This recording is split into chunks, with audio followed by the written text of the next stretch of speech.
On my way. For search on help desk. Then look for the one that says panelists.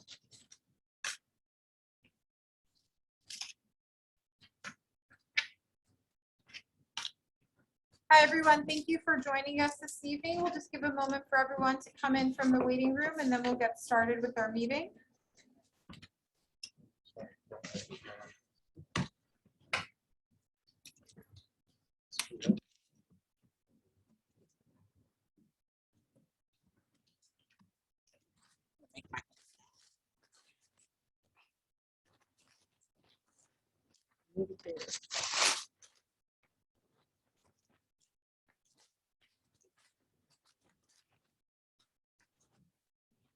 All right, it looks like our attendees number is starting to level off, so we'll get started with the meeting tonight. Thank you, everyone, for joining us. We're sorry that we're running a little bit behind schedule. We appreciate your patience with us as we finish up executive session. I will keep my president's report brief.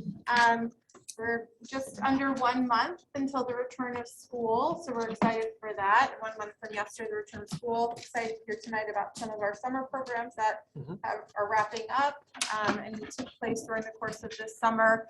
And also we can talk about some of the updates going forward as we start the new school year. One item that we have here on the agenda for discussion was to be board meeting participation and how we as a board wanted to approach and modify our board meeting structure going forward. You know, and we had this listed as an agenda item, something that we had said for a while now that we would approach at this meeting. But, you know, I would say given, you know, things that are the fluid dynamic that we're seeing, the return of the mask mandate and some other considerations, you know, perhaps we want to decide if this is a conversation that is germane right now or something that we want to discuss, but then table any changes as we see how things start to evolve over the course of the next few weeks. So certainly open for the conversation of the board to hear your thoughts, but perhaps at this time, you know, we can leave this kind of hybrid situation that we're in, that the public can be here in person, masked obviously, and we'll have the remote participation of the public as well.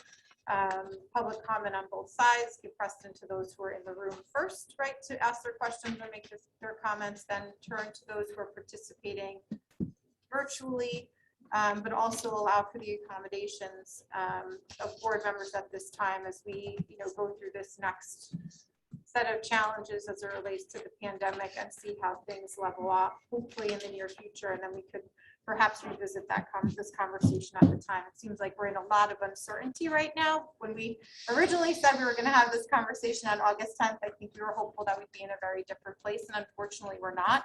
So, you know, my take is that we, you know, table this conversation for now, and then find a time in the future to reapproach it when maybe things are more permanently stable. I agree. If I second. everyone's all right with that. I agree also, and that the public should be able to continue to submit or, you know, speak live rather Yep. than have to submit their questions. Yeah, absolutely. So we'll essentially stay status quo, you know, and we will discuss in the future when we feel like it's germane to restart that conversation.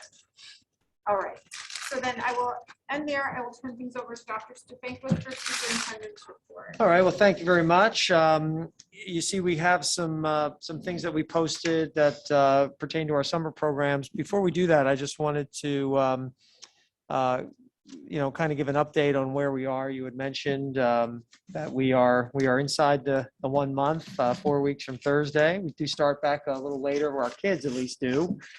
Because of the religious holidays after Labor Day. Our staff will come in on September 1st and 2nd.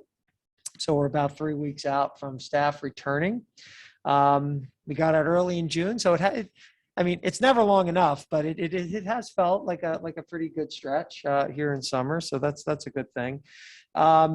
Back in June, and you know, Ms. Fuller, to your point, we still are unfortunately in a little bit of a fluid situation. I will be putting out a correspondence to the community tomorrow outlining where we are now, with the realization that, you know, 3-4 weeks from now it could be different. the Department of Education did put out guidance documents back in June called The Road Forward. They were very broad. Much of that is reflected in our back to school plan that we submitted back in June. Probably the big things that have kind of come out of that and that have been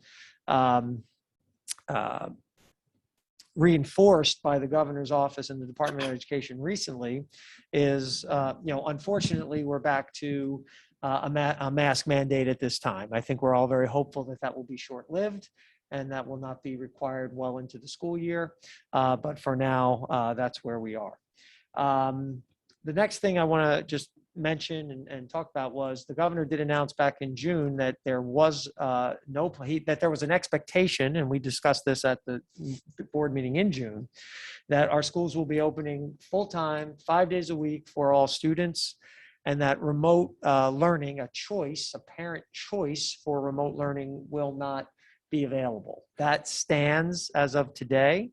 Parents do not have an option to choose to keep their children home and have access to remote learning. If a parent wishes to have their child stay home, there's homeschooling that is available, but there's really no mechanism like we had last year for a choice remote learning. However, we are still going to have situations where kids and adults are going to have to quarantine. Our students who are under 12 years old cannot be vaccinated as of this time. Right now, the current rule is that if you're vaccinated, you do not have to quarantine unless you start to develop symptoms. We're hopeful that that is maintained, but with recent discussion about the transmissibility of virus, even with people who are vaccinated, I don't know if that will change, but as of right now, that has not changed. But undoubtedly, there are going to have to be people who are going to have to quarantine. We all believe, and we met with our task force yesterday and our administrative team last Friday, and we all believe that students who have to quarantine, it would be a very unfair situation to those students to not have access to their teachers for a 7-day, 10-day, potentially 14-day period of time, depending on where we are with what the quarantine mandates will be at that time. So remote learning will be accessible to students who are on COVID quarantine. This will not be for kids who woke up with the sniffles today and are staying home, or is coming back, went on vacation, or the normal attendance of, I'm not feeling well today, I'm going to stay home. And we once again will highly encourage and recommend that you need to stay home if you're not feeling well. You will still have access to Google Classrooms, asynchronous things like you've had with normal absences. But for a student who's going to be out for a prolonged period of time, and that will have to be, obviously, if something happens in school where a student is exposed, we are the ones telling you that you have to quarantine. So that is not something that will need to be further verified.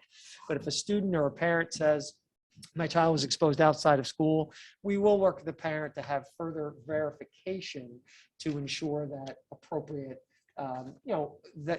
we have appropriate, quarantine, that we have an appropriate quarantine, and then we would make remote learning available to those students. We're hopeful that it will not be a significant number of people, but I think we have to be realistic and realize that it's going to happen. So that's just one thing I want to, because I've been, I get calls, is there a remote option? There is no remote option, not as a choice. It's not a remote option, but there will still be some remote happening for those individual students. I've gotten some questions about travel. At this time, the state of New Jersey has no travel restrictions. There's no quarantine required by the state of New Jersey. Not that it was ever required, but it was always highly encouraged. At this time, now the state does say that they recommend you follow the CDC guidelines if you're traveling, what have you.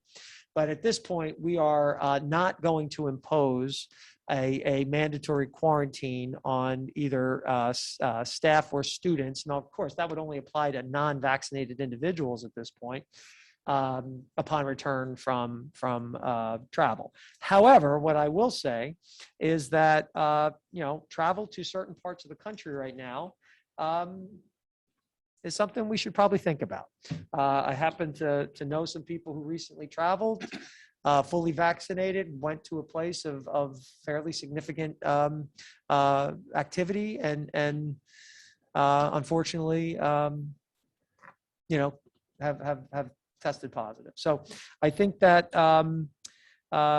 people just have to use good sense and travel in those weeks. I know it's very enticing, maybe getting some nice deals after Labor Day to go away for a couple of days, but I think we just have to use some common sense but we will not be imposing at this time any travel restrictions. If the state changes that, then that's something we'll have to talk about. But for right now, that's the case. So that's kind of the three biggies for right now. And more what we haven't also received. The state of New Jersey, throughout the course of last year, put out K-12 guidance for schools. The last time that, and that's on our dashboard on the website. The last time that was updated was March 23rd. So a lot's changed since March 23rd. So I think we'll probably be seeing an updated document soon from it's only August, from the department. And the other key thing here is, and I've been saying this for months, that I know a lot of people talk about masks, but the quarantine issue is really the big issue. And right now I know CDC has us red. You hear about that in the news all the time. We're red. We were red all last year, according to the CDC. We have always followed the New Jersey Department of Health COVID Activity Weekly Report, the CALI report, as it's called. The entire state, as of last Thursday's report, is still yellow, which means that the quarantine rules are still 7 days with a COVID test after 5, or 10 if you do not test. If we go to orange, and I will tell you, we are close to orange. Monmouth County has been leading the way in COVID kits. Bergen was in the lead today, but most of the time it's been Monmouth County for the last month. But if we go to orange, then the quarantine rules as they are stated right now is that we would have to go to a mandatory 14-day quarantine for close contacts. So that's going to up the, right now it could be as low as a week, which still isn't great, but it's better than 2 weeks. So if we go to orange, we're going to go back to 2 weeks. And once again, that leads us to that decision that, 2 weeks is just too long for kids to be not having access to their teachers. There are some kids last year who had to quarantine 3 and 4 times. That's 2 months of school. That would be very significant amount of time to be without. So we appreciate everyone's understanding and patience as we work through this. We are trying to return to as normal of a situation as possible, but obviously it's going to be semi-normal as if cases remain where they are and continue to rise. Right now, social distancing is 3 feet, and it's a consideration, not a mandate. So once again, if we go to orange, in the past that has been 6 feet. So it changes things. Once again, these are not mandates, but we still have plexiglass available. We still have masks are of course available now. And one other thing I just wanted to mention about the masks. I know the governor keeps saying K-12 schools, K-12 schools, K-12 schools. This applies to preschool as well. It does apply. It's anyone who is under the age of 3 or 2 or under. They do not have to wear masks, but it does apply. I think the reason they say that is because school districts are not mandated to provide preschool. So just districts are known as K-12 districts. But it does apply to preschool students as well. Okay. So questions about that aspect before we talk about summer I'm sorry, programs? you said this and I missed it. The teachers, same rules as last year if they have to quarantine? Teachers. Yeah, same. As far as, Well, are we going to allow them to teach remote or they'll? well, that's a conversation that I have had with Mr. Riley and the association. The thinking right now is that we'll probably have to implement something similar. If you remember last year, we had in place that if someone was exposed in district, that a person would not necessarily have to take their own time. for that. And there was an expectation that people would teach remotely in that regard. If someone was exposed outside, we did we had another agreement in place for that. Key to that, of course, is we never want kids to be without their teacher for an extended period of time, right? So that's the motivation. Interestingly, and I'm not sure how I feel about this at the moment because I haven't had a lot of time to digest it, but I did see that the governor made a statement yesterday that they are in conversations, I assume with NJEA leadership, with the idea of perhaps mandating vaccines for teachers. And if it's not, if a teacher or not just a teacher, but for all, school employees, and if they don't, then it would be a mandatory testing, twice a week testing situation. But he did say something like we're a few weeks away from saying something about that. So that was a little bit of a teaser. I can't imagine that he wouldn't tease that if there weren't some genuine conversation going on with, the leadership of the NJEA, because I would also think that nothing's going to happen in that regard without some form of, agreement in place already, right? Because we're very close to the beginning of the school year. I do believe, we do have a pretty firm belief that a very large percentage of our staff is vaccinated. We know that through the vaccination programs that we, helped facilitate with the district last year. So, I think that it's going to, I think we're fluid, right? So I think where we could say where we are now, the answer to your question is yes, but let's see how things progress over the course of the next couple of weeks. Okay, thank you. Do you know what percentage we are at for vaccination? No, I know that we're upwards of at least 60%, and it's probably higher. One of the things that we did talk about was as well was prior to the start of the school year, developing a database of both, not just staff, but also students who are vaccinated. Of course, it would be voluntary to provide the information. But what that would do is it wouldn't negate notification, right? Because we'd still want you to know if a person is exposed, but at least it would tell us those people who absolutely, like, for example, if we find something out at night that impacts a person going into school the next day, right? Then we would want to make sure we get to those kids who have to be excluded, those who aren't vaccinated, those of staff members who aren't vaccinated, and get to them to make sure you can't come to work tomorrow. Now, the others we're going to get to, and theirs is going to be, you've been exposed, you can come, but you're going to symptom watch and what have you. So that is something that we are contemplating, and we do think that could provide us with some, and of course that would be a confidential list. That's not something we would broadcast, but use for internal purposes. And my last question will be, will students have plexiglass at their desks? We have the plexiglass as we had last year. At this point, we're not saying it's mandated in the classroom, but that is something that if we go to, because right now most remember that the social distancing guidelines are not mandated. You don't have to have 3 feet, but they say if you can't have 3 feet, then use some of these other things to try to mitigate exposures. So we have them, they are available.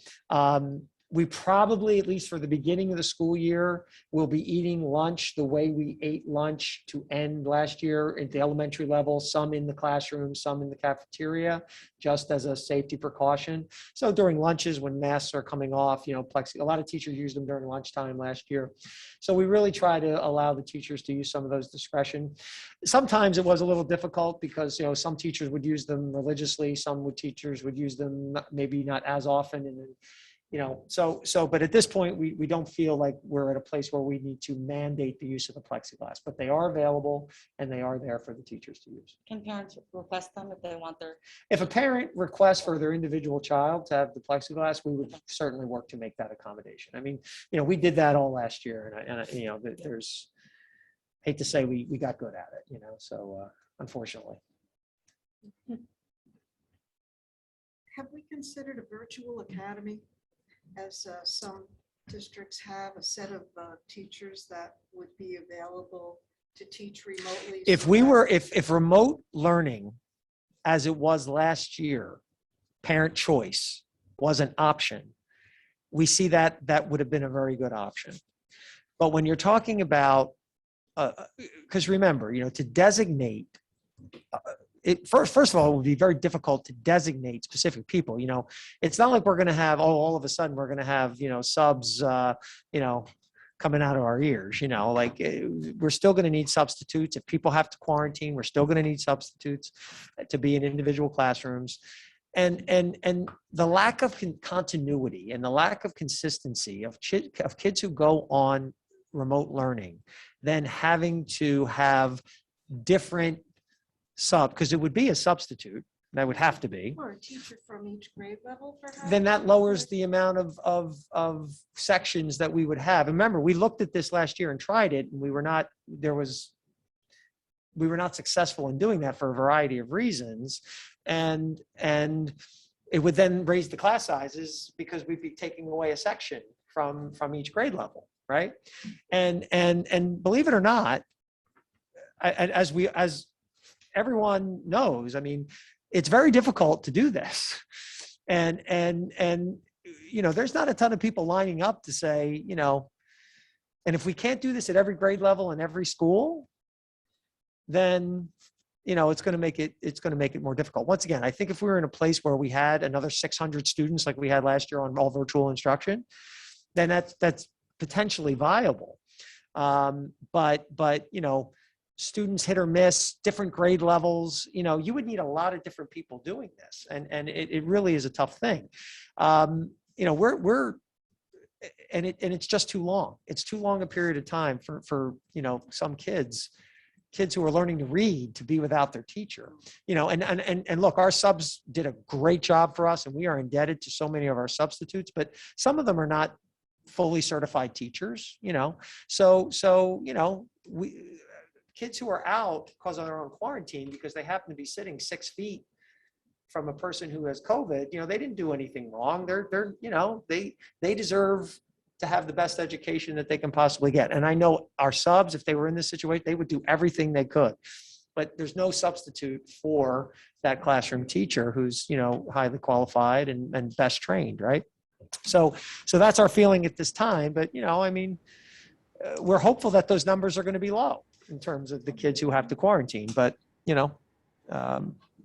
as we have said many times, it's that I can tell you what it is today, and we'll see how things go tomorrow. Jim, Okay. I just have a question. It's Amy. I'm home. Yeah, Sorry. yeah. Are we planning on having homerooms this year? And also, are we planning on doing lockers? At what level? Middle school and high school. And Dow. Dow does homeroom? Oh, they have lockers. No, they do lockers. It's my understanding at the middle school homerooms, yes. Okay. Chris says thumbs up to that. Yes. Lockers, I think we're hopeful to be utilizing the lockers, but that creates the congregation, right? And some of that. So, at the high school level, I think we're actually moving away from the homeroom idea because, I think we're just looking to expand the first block and do some of those things. I'm not sure there's more than like 3 or 4 kids who use the lockers at the high school. And I know we'd like to. We may not start the year with lockers, but I think our goal is to get back to that. Yeah, I know how precious they are. Ms. Lepuznik knows very well how critical the lockers are to the OTES experience. Unlike any other elementary school in the district, OTES is rocking their lockers. And Jim, we were able to utilize them this past school year. We Okay. separated the kids, so there was one in between each, and it worked out just fine. So we plan on Great. doing the same thing this year. Great, excellent.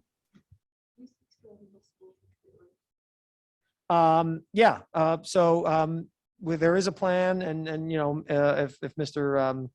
Amato can come on, he could probably describe it more. But there was a desire to, we weren't able to do it at the end of the school year, but there was a desire to have an in-person 5th grade orientation for the students. So we've planned that. It's going to be September 2nd, if I believe, for the kids. So Mr. Amato, can you speak to that? Yep. Everybody can hear me? We can. All right. Yes, we're excited to bring our 5th graders in for orientation. For the past really, 2 years, we haven't been able to do it the way that we wanted to do it. And, Ms. Source had a brilliant idea, and we wanted to run with it. And, you know, we're excited. The kids are going to be, we were actually in communication with transportation today again. Students will be able to be picked up at their bus stops. This is a student-only event.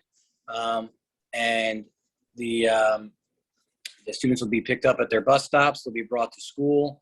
They'll be dropped off on the bus loop side. They'll get the experience of where they come in every morning. They'll be ushered in. Our student council is going to be there to help our students and guide them where they're going to go. Ms. Source and I will greet them in the gymnasium and do a little intro, and then they'll have some time to meet both of their teachers and maybe even a little time to practice their lockers before we get them back on the bus and send them home. So probably be an hour in all. Anybody that, you know, doesn't feel comfortable with their kids taking the bus, they can drop them off. If they're going to drop them off, they'll drop them off on the main entrance side so they don't get in the tangle of the buses dropping off the students. And we have a letter prepared that'll probably be going out by the end of this week, explaining everything I just said and just maybe a little bit more. Great. Thank you, Mr. Mullins. Okay. All All right. I have some questions. Can you speak about the task force meeting yesterday? Like, what are the numbers? You know, like, do we have significantly less parents who are on it right now, or same parents? We had right now it was the same group. We did when I sent out the email a couple of days ago. You know, just letting people know last week saying we're going to have task force. I did have a couple of individuals say that you know, they no longer could be on it. But one thing that, you know, we're no longer required to have it. We did feel it was good to at least maintain it through the summer. We're not sure that it will meet really maybe beyond this. How we left it was perhaps as, you know, as needed. You know, last year we were on a weekly and then a bi-weekly schedule. I think the whole crew at the end of the year was, I think, pretty happy to think that we wouldn't need it anymore. But you know, I think there are going to be some issues that arise. That, you know, from time to time we'll need to, you know, get that insight. You know, we'll look to replace the folks who you know, we're not going to be on there anymore if we have to. But I mean, is that what primarily Yeah, what and you're then the looking for? the individual building committees, that the back to school building committees. Are those The gonna be on? pandemic response teams, I don't think it, once again, not required any longer. I don't think that necessarily they were looking to maintain those for right now. I mean, I'm looking at my principals. I don't think that there's a thought. You can't see me looking at you. So I was so black and white, and I don't know why that is. That's weird. Anyway, I don't think right now that there's a thought to maintain those, but if there's a need, we can certainly revive those teams and get them going. You know, but those, I mean, you know, we're in constant communication, you know, with each other in terms of, you know, what's going on within the schools. And so, you know, I think I think certainly that feedback's coming all the time, but, you know, we can revive those if need be. Okay. Sure, pivot to summer program. Yeah. So, in all that, we with all the interesting things going on this summer, the most exciting things that we had going on this summer were our summer programs that are wrapping up this week. Our extended school year program wrapping up Thursday. Our elementary Spartan Ready program wrapping up on Wednesday. We served more kids this year than we ever have. And for a longer period of time over the summer.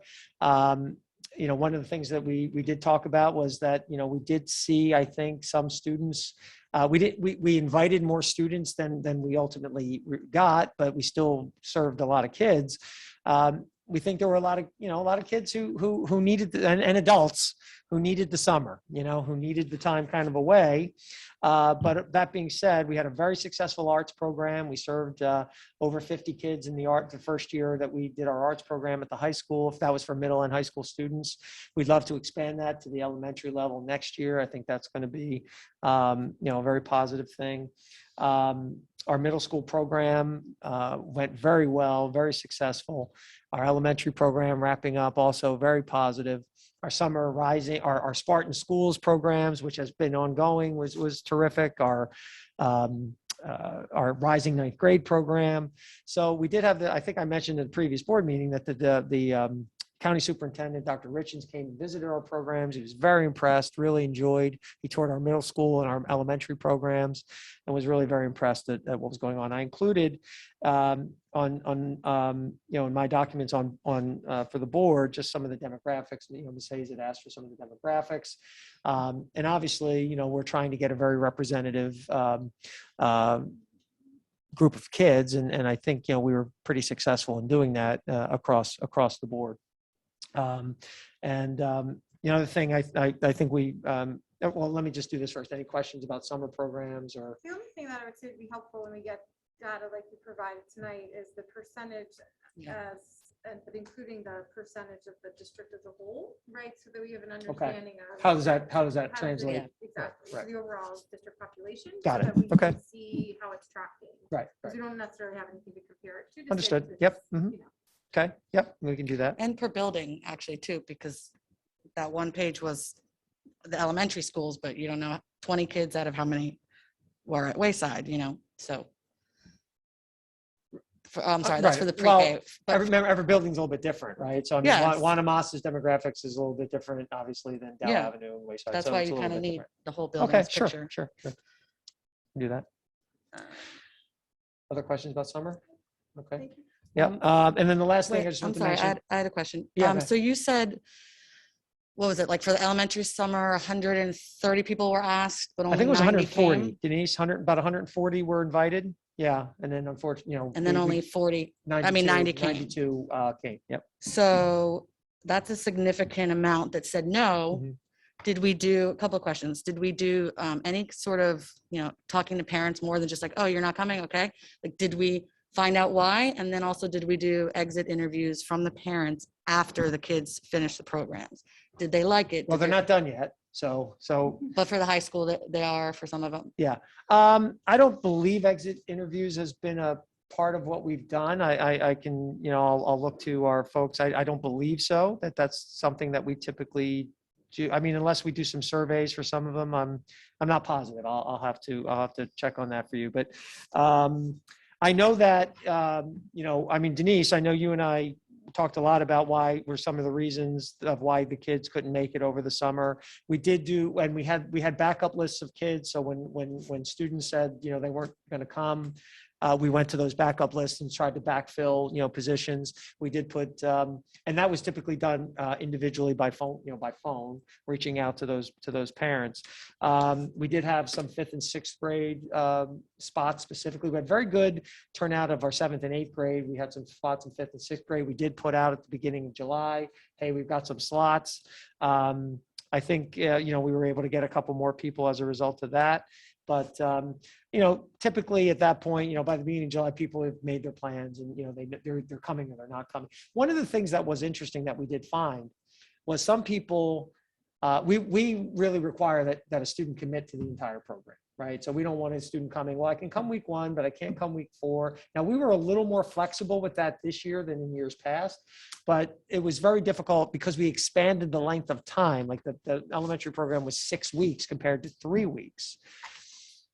We found that some people were not really willing to commit to a full 6 weeks, or they didn't want their kids back in school. 3 weeks, they might've been okay, but 6 weeks, they wanted them to go play in the sand, So, so these are things we learned, as we went through this, and we can make adjustments as we go into next year.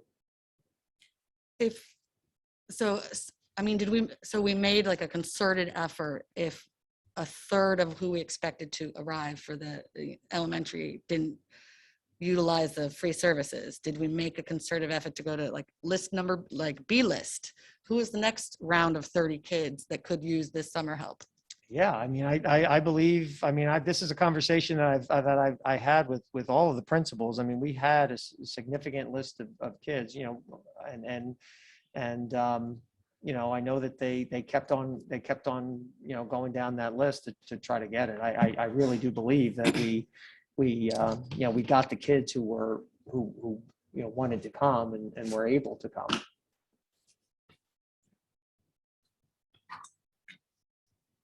I mean, Denise and, I see you kind of nodding there. I mean, I know that you We guys, made a concerted effort trying to get everyone that could benefit from the program to come. Phone calls, emails, letters in various languages. We did try to get the children to come. It was just, and then we wanted small classes. So the staff was also a hard sell at this point, but we thought as it turned out, the program went very well, and we have 2 more days left. So let's hopefully continue to be successful. We did a great job, though, at trying to get the kids that were supposed to come to come. thank you. Any other questions from the board on summer programming? And then just one last thing. I think included also there too, we had the preschool lottery numbers as well, and the demographic breakdown of that. So I think, once again, what we saw there was numbers that were very reflective of the populations. So that's a good thing, because when you do a lottery, you're doing a lottery and it's somewhat up to chance. But we do take we do work to ensure that, I have mentioned this many times, we do make sure that we have 3 different economic categories, and we pick so many people from each economic category to ensure as much diversity as we can within within that program. And by the way, those numbers do not include the Acelero students. So that's the numbers for the students in district. So Acelero students, that would be another 30 students. Many of the students who attend Acelero, I'd say the majority of the students who attend Acelero are Hispanic or African American primarily. So as we transition to having ultimately all those kids in district, that obviously will help. But we're very reflective of our population, even with a very large percentage of kids of color being as part of Acelero. So, if you look at the Wanamasa numbers, they're right around 25%, which is right about where they are. Wayside is right about 40%, which is right about where they are in terms of kids of color. And Dell Avenue is right around half, which is right about where they are. So, Do we ask the Acelero families to participate in the lottery? Actually, we do our lottery long before people would sign up for Acelero. So I think a lot of the families who don't get into our lottery, then now Acelero obviously has, if people have siblings and an older child who's in Acelero, they certainly can participate in our lottery. But a lot of times, because they have those established relationships, they may send their child out to the Head Start program. And what's really nice too is anybody who doesn't make our lottery, we will refer them to Acelero. And that's all students, because I know there's a belief that Head Start only takes very low income families, but there is a percentage of, and that is true for the most part, but Acelero and Head Start programs do have a certain percentage of their programs that accept any student at any economic level. So we always refer students to Acelero when they don't get into our lottery program. All right. Okay. Good. Yeah, I think we're good. All right. Thank you. Thank you, Dr. Spankwitz. Moving on to the business administrator's report. While we've got him, Mr. Vanero. All right, only a few left. All right, I'm sorry. Don't act like you're counting them down, Didn't mean Dan. to seem happy about that. You got that mask to hide the smile. Some people count days. You count board meetings. Okay, just a few updates for the board. First, and many of you may have seen in the school board notes that there's part of the federal funding that's coming through. There was another portion of it called the Emergency Connectivity Grant, in which I think is due August 13th, I believe. I don't know if you have it there, Irene, but we've already submitted it, so that's why I don't know the date. But we're looking and hopeful that we can receive over $200,000. What this will cover will be, as we've talked about in the past, is our hotspots that we've provided to some families, our T-Mobile hotspots, and then also our Chromebooks, the the Chromebooks that we've ordered this year. So hopefully that'll be a good thing for the district that we can receive over $200,000 through that, pot of money from the federal government that has come through. So I just want to make sure everybody knew that we applied for that. Any questions on that? Okay, the next thing I have is just basically a little announcement, and I attached it to the. I'm sorry? But you made it.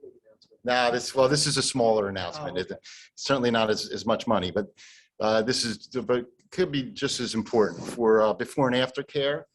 This is, I attached to the board business administrator's report, a couple flyers from the Department of Human Services, the town, just really giving information to the public and of course for the board also regarding the aftercare and what's available through the town for both holiday care and before and after care. And then most importantly, if anyone's looking to pick up a couple extra bucks, they're in need of work, of people to Anyone you know you're supervise. retiring, Ken, maybe? I've been thinking about it. You thinking about it? Yeah. So so that flyer is there if anyone's interested in that work for the public or anyone. We're trying to send it to anyone interested, and we're trying to drum up interest so that there are enough staff members to handle the students. And of course, that's our goal, to service as many students as we possibly can. Okay, can I jump in for a Sure, second, if please I do. may? So just a reminder to the board and the public that, this year the town did a great job of including preschool in the before and after care. That was huge. We do feel like that really helped out a lot of folks because we did hear that feedback in previous years that people wouldn't apply for our programs because we didn't have before and after care. So that was huge. And the before and after care Project Extend will be back at the buildings this year. The Logan Road, I think there's an intention to ultimately move it to Logan Road, one location, a central location. But for this year, that is, at least for the beginning part of this year, that's not the case. And it will be in the schools. So just. You know, how every year there's like a shortage at Wanamassa and they have to have a waiting list and there's never enough spots for kids who want aftercare. Do we know how they stand right now for, like, I think Dow also gets filled up pretty quickly, but at least Yeah, Wanamassa has we just spoke with Mike Pachuco the other day. I'm pretty sure they have a waiting list at this point. I don't know the specific school numbers, but. Well, I think they were having a job fair, I believe, today, and that's why we put it on the agenda. Right, if they get more And- people hired, they can add more people Yes, to the. Right, mix. that's the key to it, is if they Yeah. have the staffing. So if you can put this out, Alex, or anyone, to Facebook, to put it out anywhere, these flyers, grab them and Positive Facebook. put them out there as much as you possibly can, because the more staff that they can hire, then those waiting lists will be gone. So that's the important part. But there was- Oh, sorry. Yeah. Must be true. Wasn't there a problem with Wanamassa's space though? I thought one year it was that they didn't have the physical space, even if they had enough people. No, I don't think mean, so. They have the school, so I know. it's a matter of space with enough supervision. Yeah. That'd be That's great. Right, because they probably have to go to different, depending on the size of the rooms, then that depends on how much supervision they need. The larger the rooms, and I believe that's one of the reasons why they're looking to centralize it more, because then Right. the staffing would not be as much and Right. they can service more students. Right. So that all goes into it. So it really depends on the situation and the space. Okay, lastly, the board had received a communication regarding soccer fields at the intermediate school. I just wanted to let everyone know that the director of facilities and myself are meeting with the soccer club tomorrow, and we're going to talk about some things, and then I'll let you know probably next meeting or the meeting after we discuss some things and bring it to the board and let you know some of the things that were discussed. So I just wanted to. Have you ever done a joint effort like that with them? We, every year in the past, pre-pandemic, every year we did. Yes, we've always, and I know Denise can speak to this. I mean, at that scale where he's trying to, Uh, we're trying to build a facility. Yeah, can you As say far what as they not to that scale, Mhm. but we've done some medium scale things. They help put in the water there, Mhm. the well, to drop a well there. Every year, there's probably $10,000 not only seed, but it would more, we would do a lot of sod. Sod. Yeah, taking out the goal mouse and replacing it. And those fields are used a lot at the intermediate, so much more than the Yes. high school, especially. I've coached Since- right. many years on there. Right, and, since with the turf field really relieves a lot of use of those fields at the high school. We don't have that at the intermediate school. Those fields are used all day long, night, weekends, all the time. So it's very difficult. And that's where we've partnered with them in the past to do a lot. Now, with the pandemic and new leadership, we need to get back to concentrating on, doing some of those things. Out of curiosity, are you going into this meeting with ideas for them? Or you're just waiting to hear what they have to propose? Both. Yeah. I think seed is difficult because we just talked about the amount of use. There's no rest on those fields. Mhm. So it's more expensive, but sod, But It what good is- is the sod unless you can water it? we can water it. You can water it? yeah, Is the- there a sprinkler? Yeah, Oh, there's there sprinklers is. now. Yeah. Okay, That, okay. I was talking about before we have water, Well, they help put the water there. So there is water there now. Just my impression from talking to some of them, that they want to do something that can be more attractive when they're trying to have our tournaments here and, and have travel teams and all that kind of stuff. So I think they want to do something. As a long term, absolutely. I mean, that's the best. Even sod isn't a permanent fix. Yeah. Of course, it's the quick and it's good for, a little bit, but it's still going to get beat up with the amount of use that's on that field. There's the only thing to do to really solve it would be a turf field. Yeah, Right. So that'll, we can start to talk about that and then I can come back to the board and we can have that conversation cool, also. good. But so the gist is though, for folks who might not know what we're talking about, 'cause so the soccer club said, can we help fundraise to get a turf field at the middle school? Because is that what they said? I think they, No, they Can we explain that a little then? They basically said that they rely a lot on the middle school fields. Mhm. And some of the teams that travel to us are now not so happy at the quality of the field. And it's been kind of brewing for years, and now it's maybe hit a tipping point. And now what they've come up with is they said, we'd like to figure out with you how we can maybe improve that for a longer term so we can make a more attractive place for teams to come. Well, Right. doesn't the football team also use the intermediate school fields, or has that changed? Like practices and stuff like Well, that? Janice, Denise, let me just hang on for 1 second. So it wasn't about us fundraising or anything like that. I think that they were saying, you know what, let's do something jointly with us to figure out how to solve this problem. So it wasn't about a fundraising, it was about they They trying threw to- that out there, Yeah, they were yeah. good, but it was Yeah. more they were trying to say, well, Yeah. we'll do this with you. Yeah, it was dual pronged. I think it was the sod, it was the immediate fixes and then a long-term Long-term thing. thing where the turf came in as a long-term plan. I was The just gonna say- AYF used to be there is what you were thinking, but now they're Yes. more Hmm. They're across the street. street.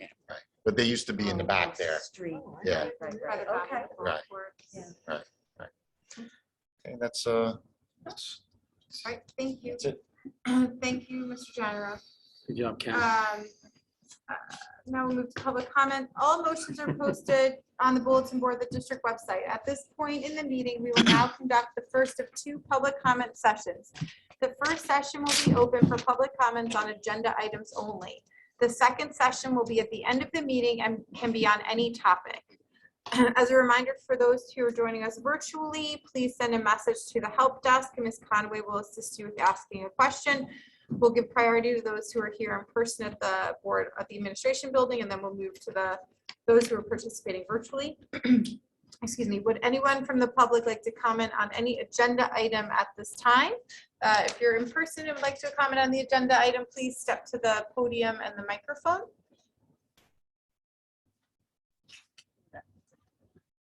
Behind Ms. Gilman and Ms. Perloff.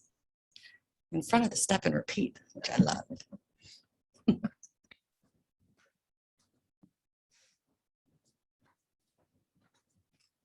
And as a reminder, just state your name and address before asking your question or making your comment. Thank you. Okay, I'm Helena Pepe. I live at 1 Clickwood Court in Ocean Township and been in Ocean Township since 1981. I just had a quick question. I have a lot of notes, but I think I'm going to hold that for later because you guys had answered a lot of things. My question is, you mentioned the task force, and I would like to know, I know it's sort of dissipated at this point. Some of the people had said they weren't going to continue and you might replace them and things like that. Can you tell me who the task force is? Like, you know, is there a way to find it? Like, how are those people appointed? Who interviews them? What qualifications they have? What are they going by? Sure. What do they actually, what is their function? The, on our district, oh, I'm sorry. Thank you. Sorry. On our district on the COVID dashboard on our website, and I forget the exact section right now, but the last year's Restart Recovery Plan is listed. Okay, And so in that plan, and if you send me an email tomorrow, Ms. Pepe, I can give you the link if you'd like. But okay, in that plan is a list of all of the members of the task force and all of the members of the individual school pandemic response teams. All right. How we recruited for that was it's mostly many staff. There was about 40 people total on the district task force. It's the central administration. That was all of our principals, our nurses. It was I worked with our union president to get representatives from each building. And then as far as parents, we spoke to our PTAs to get representatives from each school. And then we have a couple of members of the Board of Education. Does it We have our bus, our bus transportation supervisor. We have our facilities director. We have Tom Rue, who's the head of OEM for the town. So we tried to include as many individuals as possible, representation of the community. Okay, and what was their primary responsibility? Advisory to help, in getting feedback related to some of the decisions that we were making related to the pandemic. Really, that's the primary goal. I mean, ultimately, the decisions were that of the administration, but it was a way for us to get, advice and feedback from various stakeholders within the community. And its creation was a requirement by the state last year. Every district was required to have a reopening task force mandated by the state. So Correct. that was the origination of the task force. Right. And we just carried it forward, even though it's no longer a requirement. Okay, were they getting their guidelines as to what to do or what their recommendations were primarily from the state? Or you mentioned something about feedback. Was it feedbacks from the parents or feedback from whom? Well, typically, we would I would set an agenda based on sort of the issues that were most critical at that particular time. And looking at data and in terms of numbers and where they were in the not only just the county but the town.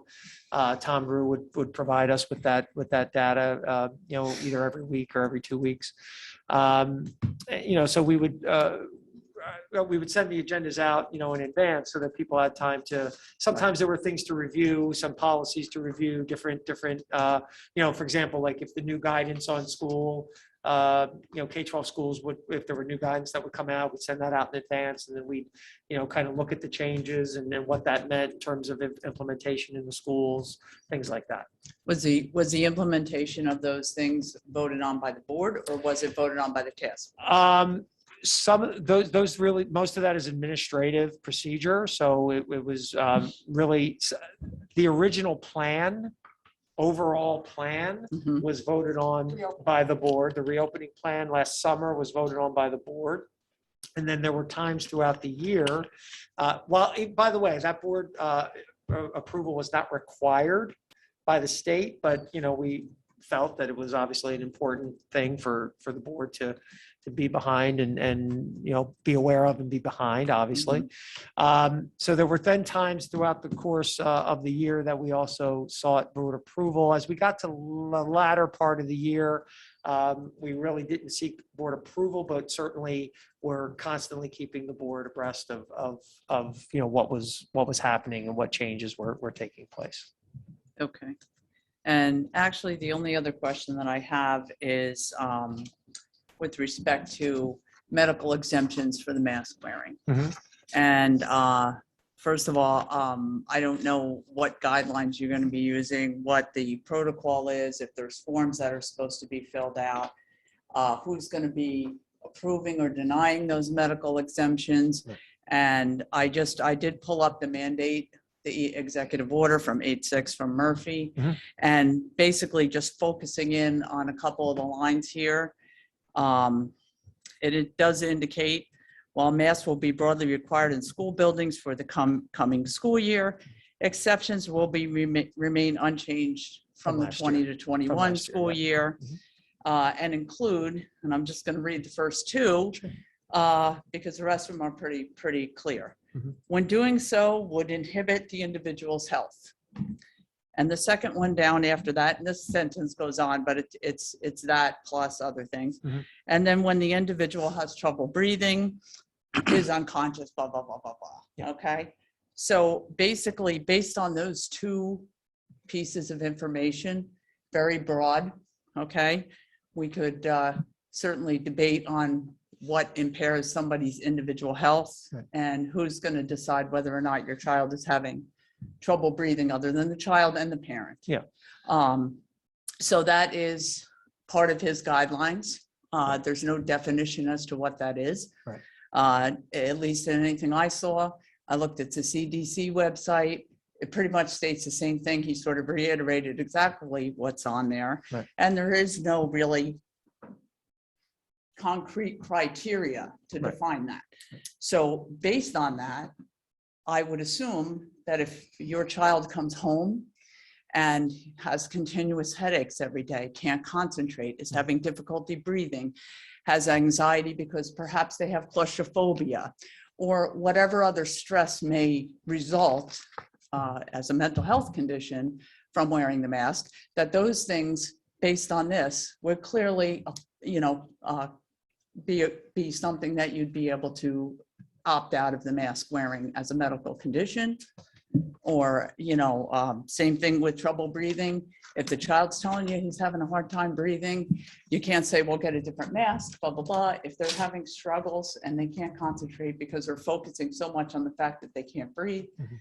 there's the other part of, fearful of taking their mask off. I know they're going to be in school 7 hours a day, and with a small amount of time for lunch in high school. One of my kids are in the high school.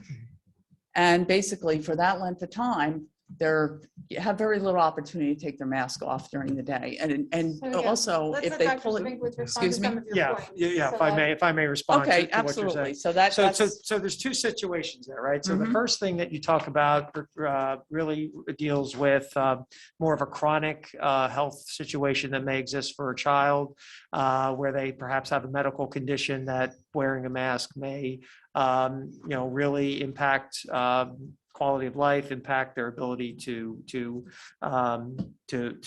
breathe, not in the moment necessarily, but I'm talking about like a chronic condition. So in that type of situation, if you have a chronic condition, we're going to ask, and once again, I'll outline this and what goes home, and it's really what we did last year, which is a person would have to submit in writing to the principal of the school their request, along with any medical documentation that would support their claim. That will go to our nurse and ultimately our school physicians, who will review that information and provide us with a recommendation as to how to move forward with that. And then we would get back to the parent on that. The second one, we read more as an in the moment, not necessarily a child who may have a chronic condition per se, but more in that moment, for whatever reason, maybe it's a warm classroom, a child's having trouble breathing or whatever. Obviously, any situation like that, a teacher, a child's going to go to a teacher, a child's going to go to a nurse, and we're going to assess that situation. And if we have a situation where a child is having difficulty breathing because of a mask, then we're going to provide relief for that child in the moment. That's absolutely the case. Just as last year, I mean, our buildings are air conditioned. So, heat really should not be an issue. Remember, the mask mandate now is only inside, it's not outside. So at recess and things like that. Also physical education in the building, if they're exerting themselves in a significant way, even in the building, that masks are not required. That's an exception as Right, well. I did, yep. So, we're going to use a lot of common sense, and we're going to, one could argue that none of this is about common sense, right? But regardless, this is the mandate right now. This is where we are. So I think we went all last year with our buildings open full day for many of our, we were open far more than many other districts, eating lunch far more than any other districts. And we were very successful in carrying that out. So I think many of the same rules and things that we followed, we will follow again, and we will use a lot, as we did last year, we'll use a lot of discretion and work with individual students and work with parents. I do want to say, as a general rule, it's not going to be, it's not an opt-in, opt-out situation. Things will be reviewed by medical professionals to determine if there's a valid cause for a mask not able to be worn. Can I say one last thing? Okay, what I do for a living, I read a lot of contracts. Okay, and when I look at a contract, I take every word as to what it means. And so based on this, okay, it is extremely broad and open-ended, which means that can be up to anyone to define what would be inhibiting to somebody's individual health. It's not defined. And so therefore, my question becomes, if I submit something to you and I say, my child's health is being inhibited in some way, okay, or my child is coming home every day with a headache, nauseous from wearing the mask, because as I'm sure you all know, which we're not going to point out facts of what the mask is or is not a benefit to, you're breathing in a lot of your own CO2. And there is proof factually, okay, that your reduction in oxygen is absolutely medically proven, and it's a fact. But we don't need to get into that because you guys are not doctors. I'm not a doctor. Everyone can find the information anywhere if they want to look for it. But when you have that type of situation, there is consequences to the student. And that, to me, can inhibit my child's individual health. And so since it is not defined, my question then becomes, if I come to you and I say, this is what's going on, and I look at this mandate and I say, based on these guidelines, I am allowed to file for an exemption medically for my child. Yeah. I want to know if you guys are going to redefine what individual health is, or what, or tell me that, or make a statement about guidelines about determining whether somebody's having difficulty breathing, then I think that needs to be made available to the public. All right, well, we want to thank you for your comment today. We'll move on to other commenters. I think Dr. Spankwitz has made clear essentially where we're going to be as we approach the school district regarding the mask mandate. Specifics about an individual child. Your child, can be addressed one-on-one, but I think that Dr. Spankwitz has made clear what the policy will be regarding the mandate overall. Thank you. Is there anyone else in the room who would like to ask a question or make a comment? If not, we'll turn to those who are joining us virtually. All right, Ms. Conway, can you go through the virtual commenter queue, please? Yes, the first commenter, there's 3 total at this point. The first commenter is Cheryl Dwyer. Please go ahead. Yes, I have a question about 11.1, the policies. I don't know if I'm reading it incorrectly, but if you look at the abolish list for the 2460.1 to 2460.14, under the explanation, it says that certain ones are mandated, and those include 2460.1, 2460.8, and 0.9. But if you open up the attachments that are here, those are all have entirely, all the words have the strikeout on them. So I'm just confused as if those are to be kept as policies or not. Sure, thank you. I'm going to ask Mr. Dannerone and Mr. Weinstein, who've been leading this work as it comes in regards to our policy review, if they want to address those for you. Yeah, I believe they're being replaced. Yeah, I mean, I know the. if I'm not mistaken, those are addressed through regulation. And there's not a need for a specific policy because it's addressed through regulation. So they exist, but there's no need for policy and regulation. It's just regulation. So the policy is being abolished, but not the regulation that addresses it. So where are the regulation guides? They are listed on our website. If you go to the search under policies to do a search, you could search a policy or a regulation. Okay, great. Thank you. Sure. Thank you, Ms. Dwyer. Ms. Conway, who's next in the queue? Our next commenter is Anjali Boxy. I'm sorry if I did not pronounce your name correct. Hold on one second.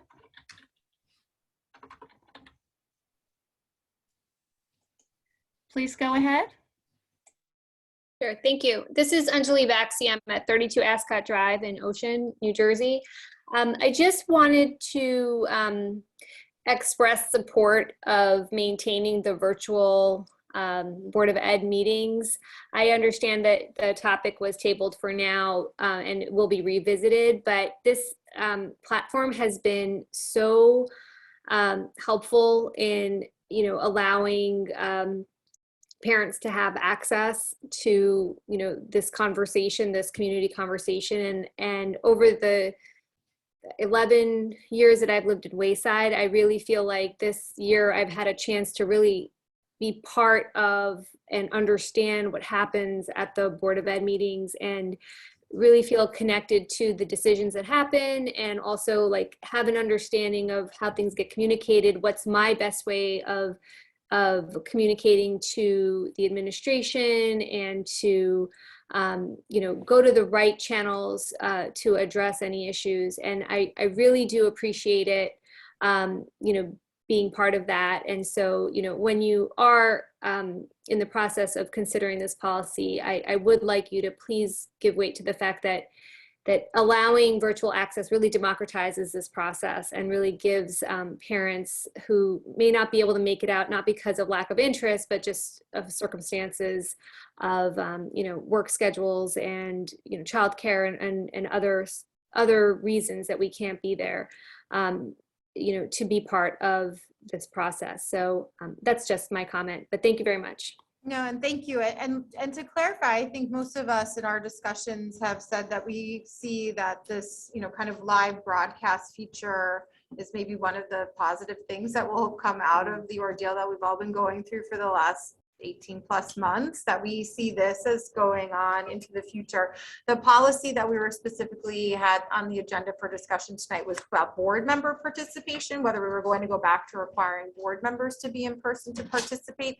So that's the part that we've tabled for future discussion. But I think the general consensus of the board has been that this platform for the public will remain, and is a definite, as you said in your comments, Ms. Foxy, it's a real positive to be able to engage more and more members of the public, and we'll see that as one positive takeaway from all Yeah, of this. also it helps the teachers stay connected as well, right? People who don't live necessarily in town, who Sure. can't come to meetings, and so I think it's just had a lot of good benefits for us.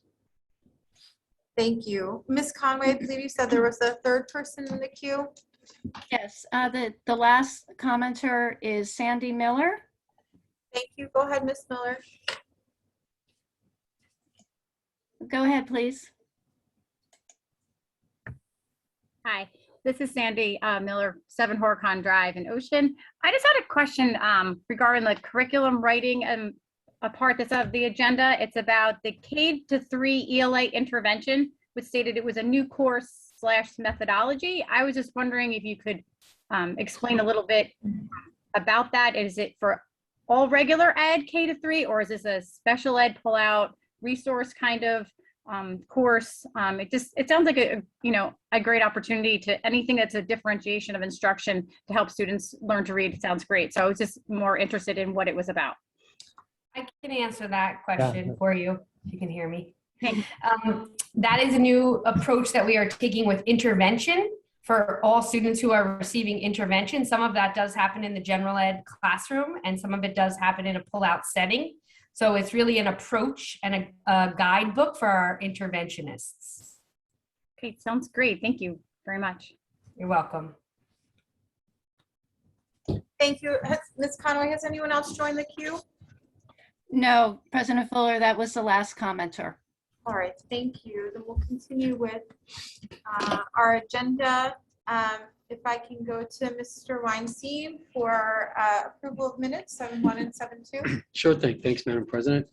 Move to approve the meeting minutes in accordance with the Board of Education bylaws number 0168, recording of board meetings for the board meeting on July 20th, 2021. Can I get a second? Thank you. Ms. Torella. Nicely done. Any discussion? Yes, sir. Okay, ready? Yep. Okay, all in favor? Aye. And opposed? Any abstentions? And Ms. Beal, I do see you're in the meeting, so it'll be recorded. Okay, motion carries. Thank you. Thank you. Thank you, Mr. Weinstein. Financial management and resource services, Ms. Tortorella. Thank you, Mrs. Fuller. I have 11 items for discussion this evening. 8.1, Board of Ed and Administration will discuss the donation of 2 used out-of-service school buses to the Wanamasa Fire Company to help with their training in vehicle extrication. 8.2, Board of Ed and Administration will discuss the contract with Summit Speech School to provide itinerant teacher of the deaf services for the 21-22 school year at a rate of $165 per hour per students as listed below. Sorry, per hour for 2 students as listed below. 8.3, Board of Ed and Administration will discuss the Township of Ocean School District in a transportation jointure agreement with Shore Regional Board of Ed with the Township of Ocean Board of Ed to act as host as listed below. 8.4, Board of Ed and Administration will discuss the Township of Ocean School District in a transportation jointure agreement with West Long Branch Board of Ed with the Township of Ocean Board of Ed to act as host as listed below. 8.5, Board of Education and Administration will discuss the Township of Ocean School District in a transportation jointure agreement with Eatontown Board of Ed with the Township of Ocean Board of Ed to act as host as listed below. 8.6, Board of Ed and Administration will discuss the Township of Ocean School District in a transportation jointure agreement with Monmouth Regional Board of Ed with the Township of Ocean Board of Ed to act as host as listed below. 8.7, Board of Ed and Administration will discuss the Camp David contract for the summers of 2022 through 2024. The agreement as attached will end this summer 2021. 8.8, Board of Ed and Administration will discuss the renewal of a 3-year lease with the Chamber of Commerce to rent rooms at the current Township of Ocean Administration Building at a rate of $9,792 per year. This agreement as attached will end on August 31st, 2021. 8.9, Board of Ed and Administration will discuss the consulting agreements with the Celero Learning Monmouth and Middlesex County, Inc. for 2021-22 school year. 8.10, Board of Ed and Administration will discuss the use of facilities of outside groups. 8.11, Board of Ed and Administration will discuss the use of facilities as per the attached memo dated August 10th, 2021, as listed below. Mr. Generone. Okay, first, 8.1, we did this last year, and the firemen were very appreciative, where we have, as the board knows, we have vehicles, buses that are mandatorily retired after 15 years in the state of New Jersey, so we can no longer use them. We do try to sell them for people buy them for other purposes. And so, but what we've tried to do here is we take the worst ones, and if the board approves, we donate them to the fire company, and they get a lot out of them, basically ripping them apart and practicing drills for extrication. So this to me is a good thing, and they're very appreciative of this. Okay, 8.2 is a normal contract for the upcoming school year for student. 8.3 through 8.6 are all jointure agreements, transportation. The joiner costs that you see on the agenda, so that's the amount of money that's coming back to the district. So that's what we're charging these districts, these local districts, to really split the cost. So if we have a student going or 2 students going, and when they have a student or 2 going, then we can pick them up, and that's why it's called the jointure, and we split the cost. So those are great things, and our transportation department does a great job communicating with the districts and really trying to join forces together to make these trips and reduce costs for both schools, really. Okay, the next 2, 8.7 and 8.8. Now, what you see on so we're starting the review process of these 2 agreements. So what you see there is the prior agreement for both the Camp David and for the Chamber of Commerce. So I've started the discussions with them. When we talk about money in terms for negotiation, we'll do that in executive session, because that's a confidential until we approve the contract. So that's a confidential item, and we'll probably talk about it in our next executive session. But for now, this is to really get the feedback of the board. Anything that I should be aware of, things that we should discuss, items, anything related to these 2 contracts going forward, so we can take that into consideration when I'm discussing this. And then when I bring it back to the board, I can be prepared to address any concerns or questions that anyone may have. Okay, and I'll keep going, then we can do questions, I guess, at the end, right? Okay, the consulting agreement, this is our pre-K agreement. Dr. Stefanowicz has already commented on this a little bit with Acelero. These agreements are a state model agreement. You may even see some wording that maybe hasn't been filled out yet in there, which will be finalized. So we're having that discussion with them also, with Acelero. There is, and I know there are a couple questions. We do get financials from Acelero. So, we have 2 classes at Acelero. So I know how much the teachers are being paid. So we get quarterly financial statements from them. And then also they confer with me on the budget. They're part of, when we put in our preschool grant application, they're part of that application process.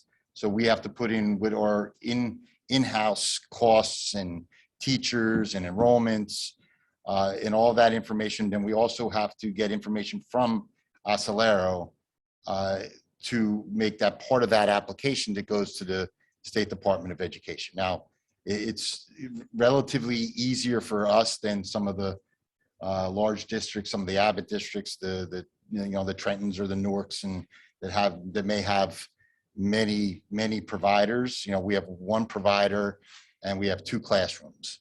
So it's relatively easy for me to see what the expenses are and what they're charging off to us, and then our contract and what we're paying to them. So that's kind of the way the agreements work. And then lastly, the last 2 are something we've been talking about for a few months, and we had targeted today, August 10th, to revisit our facilities use for the school year. Inside, outside has not been much of an issue. Of course, inside we've gone back and forth on a lot of different uses and things we could do or should do or shouldn't do. So I think now is the time, as you see on 8.11, we have some more requests that will be coming, many not as immediate in the fall, but the wrestling, the mid-month basketball, a lot of the interior uses that will be coming. And also we have Boy Scouts, Girl Scouts, other internal and other uses that come just to use classrooms, not as large of a population, of course, but we do have other uses that will be there in September. So, so I don't know if we want to start back at any. Are we voting on all of those groups that have applied? I put them on for discussion, right? It does say discussion, I believe. Yes. Yeah, because, right, because I wasn't sure how this discussion, the 8.10 discussion, how that was going to affect 8.11. Normally, we would put that on for approval, but I didn't want to, be presumptuous. So we can put it back on for the 24th, or if everyone's in concert, we can move to approve those uses also. So it's open to the board discussion. Dates coming up pretty soon. Mhm. That's my thought. Ken, do we reserve the right if things change and we're uncomfortable? Do we reserve the right if we say tonight or next week that yes, we're fine with it, and then things hit the wall again and we want to change our mind? Can we do that? Oh, absolutely, but we do Which I have think to. Only in Right. extreme, obviously, we don't want to leave people in a lurch, especially if it's for the kids. Right, and many of the people depend on advertising or publicizing whatever event they're going to have. Now, of course, if there's some form of shutdown, then everyone would be understandable. So, I mean, we could have some, if there was a contract, if it's a lease or something like that, and we have to break the lease, we could have some liability to it. But for the most part, I would say that we could absolutely cancel whatever we need to. The closest thing is this, is for the soccer league starting September 1. And outdoor uses aren't the And real. uses we don't care about, right? Right. So, Right, I guess I'm just looking, the Mid-Monmouth basketball, for Yeah. example. I mean, I guess. To approve something through next June. We could really certainly table certain items that you're not comfortable with yet, Could that we- have could we- time. Could we approve all the outdoor activities so that Sure. everybody's can get going with the outdoor activities? Is that legitimate or? what do you Yeah, think? we can do What do you that, think, absolutely. Ms. Which is Fuller? essentially what we have been doing, right? We've been Right. approving outdoor and holding indoor. So I think we have to have the discussion of how we want to approach and how we want to deal with indoor activities, if we want to approve them, or if we want to allow for applications to come in, as we kind of have, and then deal with them on a case-by-case basis, right? If we want to look at athletics and groups like Boy Scouts and Girl Scouts, Boy Scouts didn't meet in our schools anymore, but Girl Scouts did, those kinds of things, and then truly outside groups that might not involve our kids in different ways, but I think those are the conversations that we have to start having. I think we saw for sports a lot last year that the organizations kind of policed themselves about canceling activities, the leagues canceled activities when things got to a point where it was no longer safe. But do we at least want to give them an expectation as to whether or not our facilities are going to be an option for them, so that I would say we should, but if they're not, that they can then start to look elsewhere for other facilities for them to have Did- things like Mid-Monmouth. Did the Mid-Monmouth basketball, I can't remember what happened with that. Did we ever, We did not allow. we it. did not We did allow it. not. Do they no. run a program? Some ages did and some did not. Most did not, but some did. We They did- found, they used the Greek church, they used the rec center, they used Catholic schools that were allowed, private schools, I should say, most of them, but private schools that were allowing them in. But I think, I think we probably all heard, want to know about tryouts and whether or not gyms are going to be accessible, so that if not, they can figure out if they are going to have find alternative locations, and if they can find alternative locations. Is it possible to consider, if we do allow indoor usage, that when our schools are closed for whatever pandemic-related reasons or quarantines? That was a typical Okay. practice. Yeah, if we have to close the schools, then. Because they didn't do that last year with the rec basketball. So if Well, that that, was at the rec gym. no, Yeah, that it was was at at the rec. Dow. There was Dow and rec gym and No, I they, don't- they, I don't think so. no, I'm sorry, you're right. At the one across from We don't TOIS. control that, that's, Yeah. that's the town. The question was, we're closed, but the rec programs were still open. Oh, with the rec. okay. Right, But we that's can right. still, we could still like make that policy is what you're saying is that you're already For our considering? buildings. Yeah, yes, for our buildings. Buildings are closed, but we can't control if rec wants to be at, you know, if our schools are closed because we're in, you know, we're at a level where we have to shut down and move to virtual. I got it. But if the town still wants to have rec, that's up to the town. But for our facilities, yeah, I mean, typically, really for anything, with the snow day, right? Yeah, we wouldn't- our we school- wouldn't Our have it. buildings are closed, our buildings are closed, so we could certainly, you know, that would carry through for this as well. Actually, last year when we were, I mean, it was a little different, but Well, we that would was make some before. decisions about like nighttime athletics if we were, was you know, yeah. Last year's. Little, right, little different. So Janice, what Generally, would you like to do for this?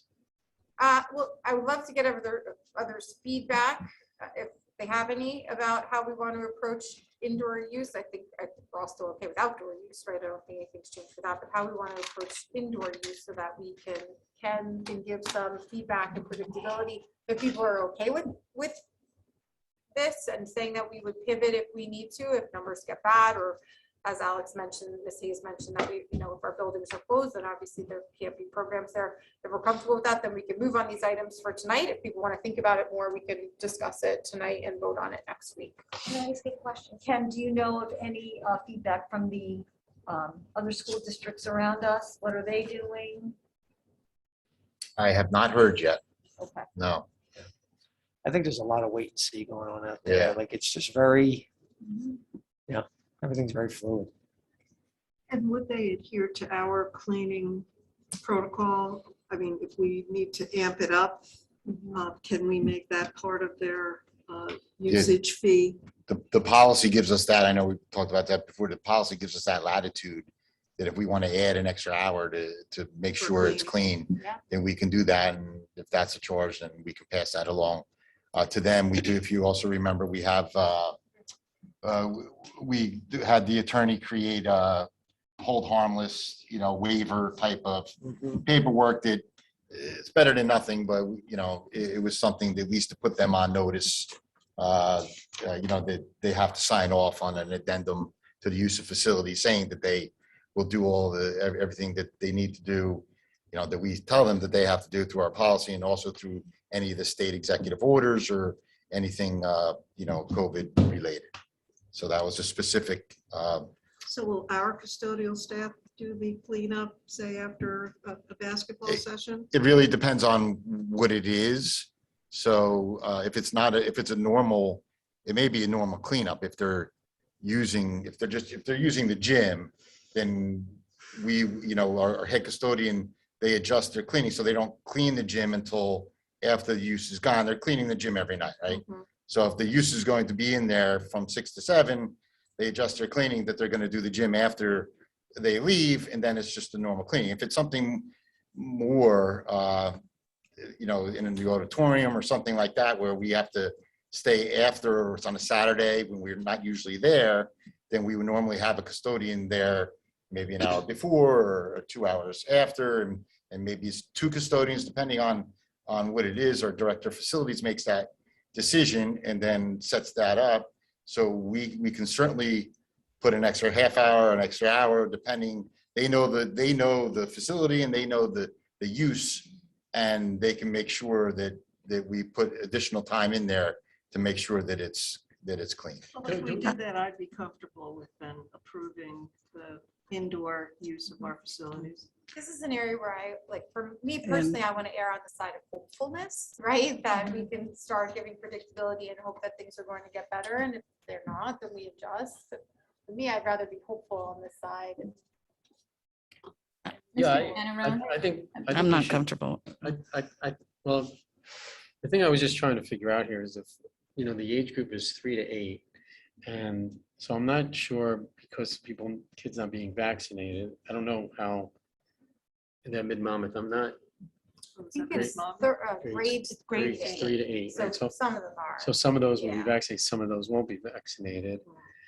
I'm not sure if that should influence who we let it be available to and who we don't let it be available. Because I don't want to create, the thing I don't want to create is to say, we're making the gym available and therefore all the It's also kids. tough- it's also tough to Can't be police, so that restricted just because someone's eligible to be, Doesn't you mean know, they are. doesn't mean they are. So- Jeff and Alex, what's your, like, Well, I What's think the I heard hesitation? Shawanda too, Miss Beal. Okay. Yes, We're I have a not- question.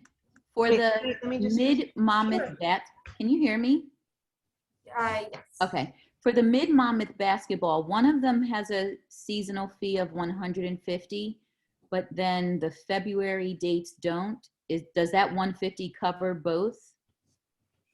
Yes. It's the So- same organization. So Okay, per 'cause it- per season.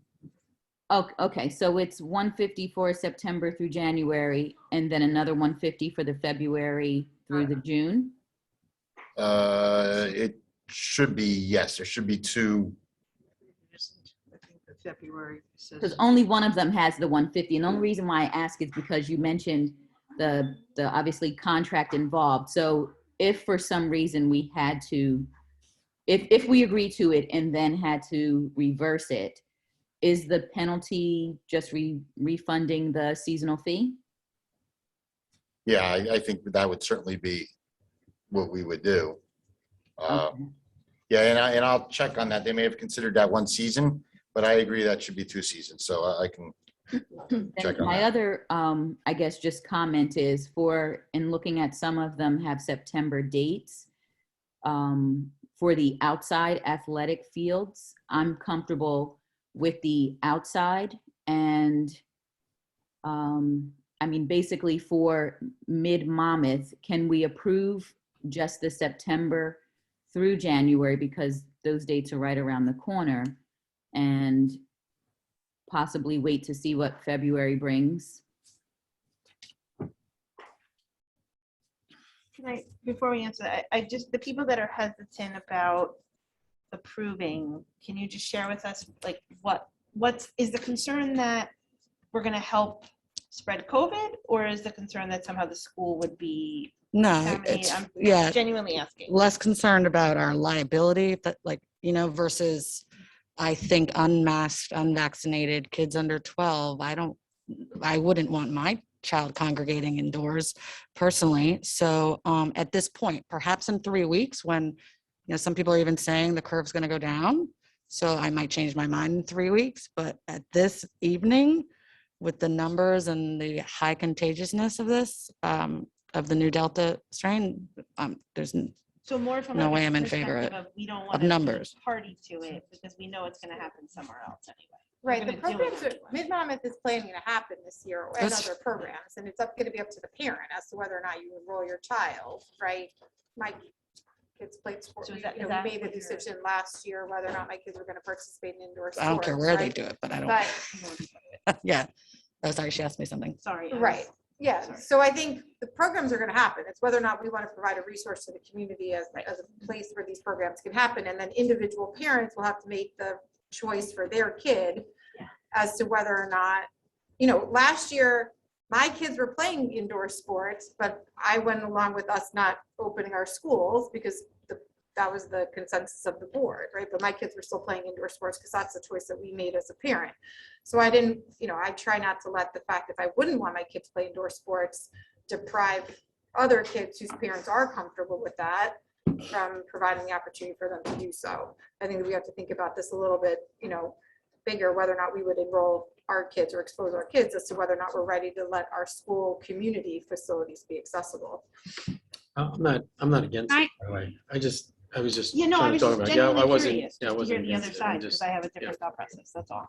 Can I just say one? I was just going to say, I know that when we look at things like Mid-Monmouth basketball and stuff, and I know we're saying like if things pivot that we can pivot. I just want to put it out there that a lot of these people are people that are running these organizations are people that have worked with us for many years, that have worked with Ken for many years. And when there's been a problem, whether it's been something before COVID, if there was ever a problem and we ended up having to say like, I'm sorry, we can't use the gym, the lights don't work, whatever. These are people that have always been understanding and are very thankful for the use of the facility. And so my personal opinion is that saying to these people, listen, if there's a COVID situation, you're going to have to vacate because the school's vacating or whatever. I don't think it's going to be a problem with these groups. And I also think that if we're supporting our kids, getting back to school, and we're supporting our kids getting back to activities and trying to get back to the norm of what things are, and knowing that if Delta gets crazier, or if you know, something else comes out, that as a school district, we're going to have to pivot. I think that saying, you know, as Ken said, saying to these people, if schools close, or if we have to say, okay, we don't have sport, like that could be another caveat. If we had to ever shut down, which I'm not saying we're going to or anything, that's, you know, that clearly these things are going to be pulled back. The only thing about that, Amy, is that if we tell them yes, and they thought that and they thought there were other methods for them to have, we basically told them they don't need to go through those other methods. They should have it here. And those other places that they were going to have these may not be as so quick to close the facility down.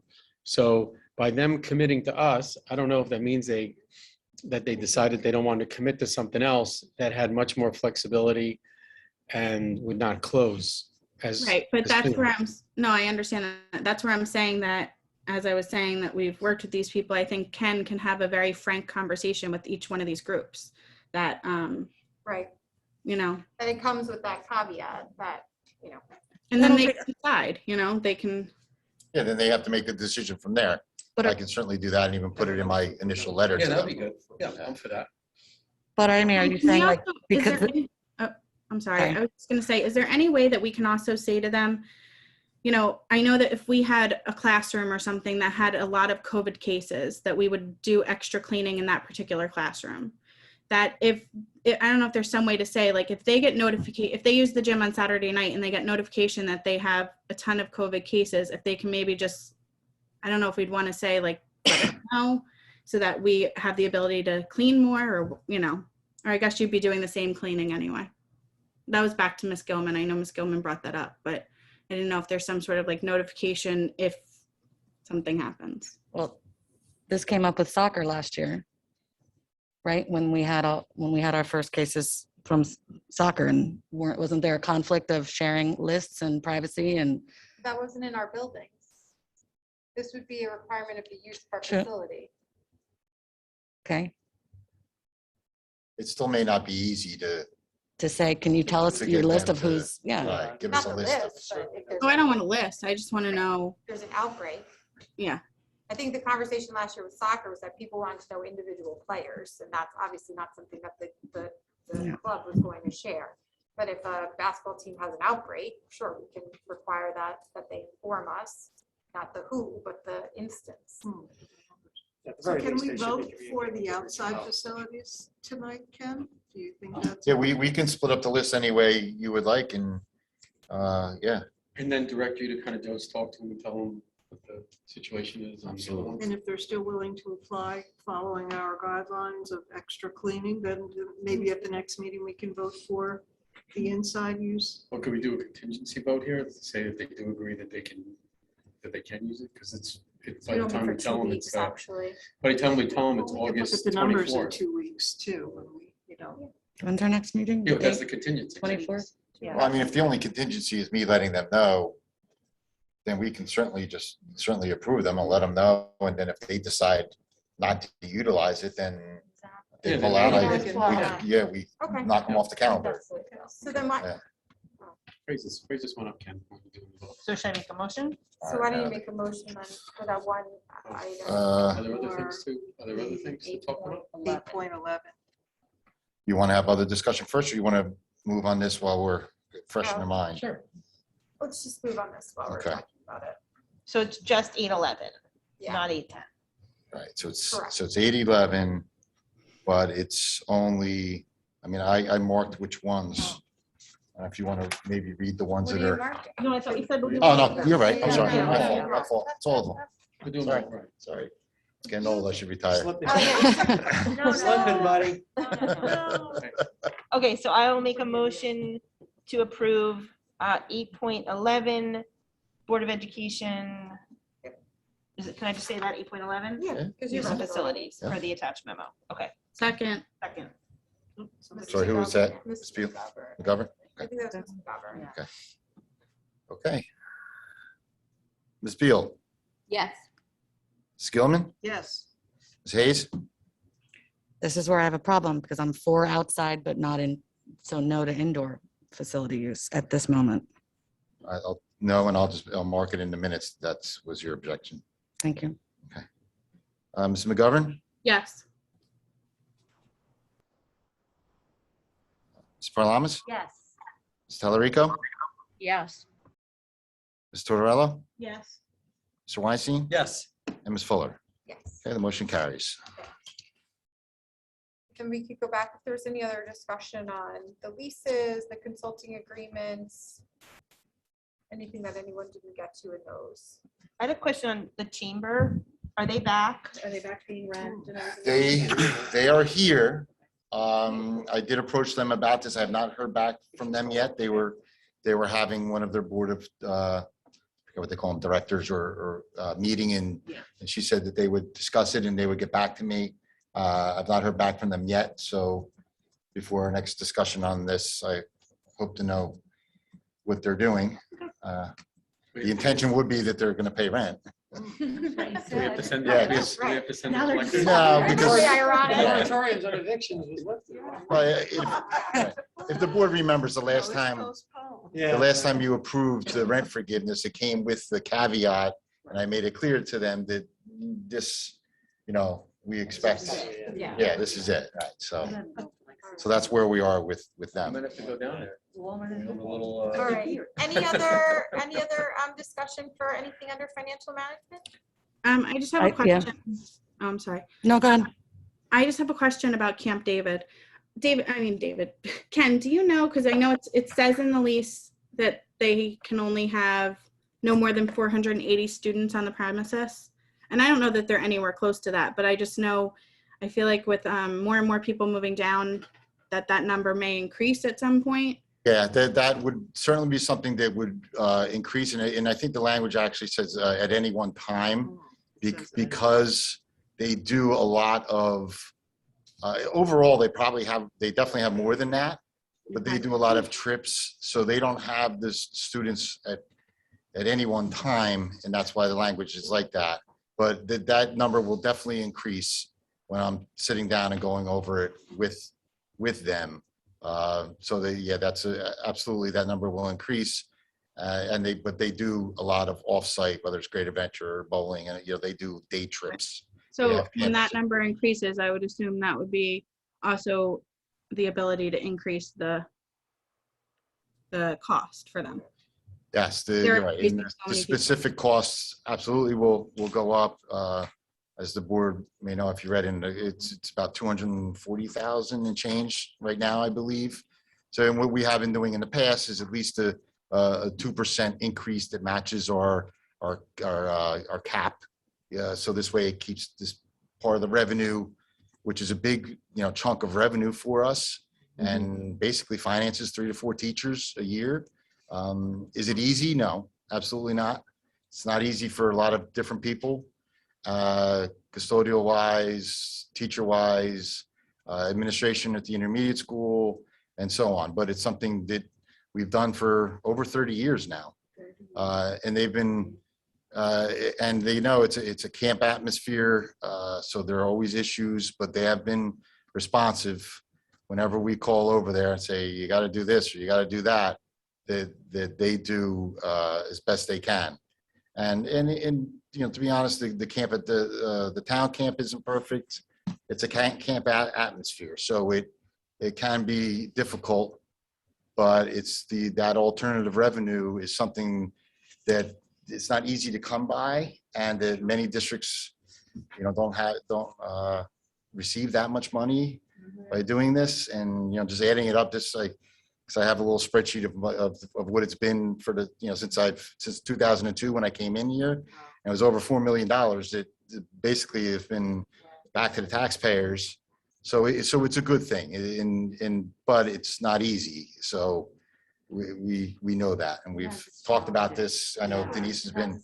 We've had challenges in years past, and there probably will be more going forward. But they have been. I have to say. Whenever there's a challenge, they do respond. And they paid for damages. Absolutely. Anything that's damaged is paid for. $250,000, as we said, revenue is a big thing, and they work with us. And that's the important, whenever we have to move them out because we have renovations to do or things that the things we need to get done during the summer, they work with us. So. And there was a point where we discussed, or you had thrown out the idea of a pool. Mhm. Has that Yes, they actually mentioned that. No, they still, disappeared? No, they still. the pandemic has, thrown everyone for a loop, but that's still something that he's repeated to me that he's interested in. And we talked about the turf field too. I think they would be a great partner in that.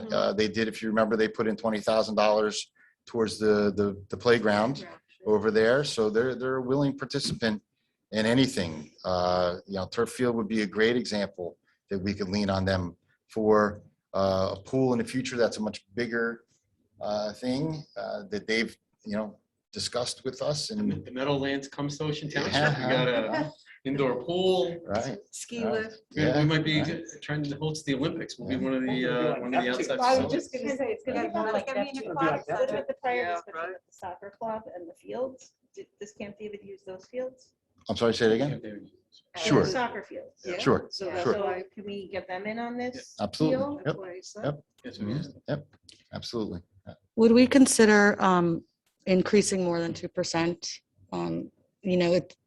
Nobody likes to raise, the cost, but we've all seen it during this pandemic. Businesses have still raised their prices. I did a quick Google search, this isn't an apartment, but apartments went up this past year, almost 7%, apartment rental fees. So to me, 2% is a very minimal raise. I would be a lot more comfortable if it was something like 5%. Would we ever consider that? Sure. And I think I'll Does start anyone having else those like that? conversations.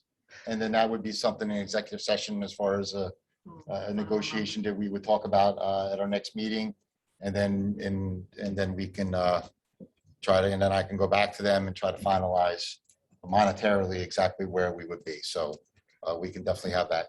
And that's only like another $5,000 out of 243. So it's not like I'm asking, No, yeah. can we raise it Absolutely. $37,000? Back in 2002, I was looking at it, it was $118,000. Now we'll be up to over $250,000, for another 3 years, even at the minimum of a 2%. The only thing is that if we're talking about a pool and having them help with the field, we just have to be careful because we don't want to scare them away either. Or there are different ways to. Yeah, you to can work it. finagle. If some of it goes to this, and we do some in rent, and then some a contribution. But So there- utilities go up, right? And so I'm sure our utilities aren't the same the way they were 5 years ago. So, our expenses are going up just like theirs are. Okay, so you'll. So I will begin those negotiations and we'll discuss an executive session next week, and then we'll go to public session for final approval. Thank you, Ms. Ferraro. I just had a quick question about the bus, though. That would make my PR brain here working. That would make for an awesome social media post when the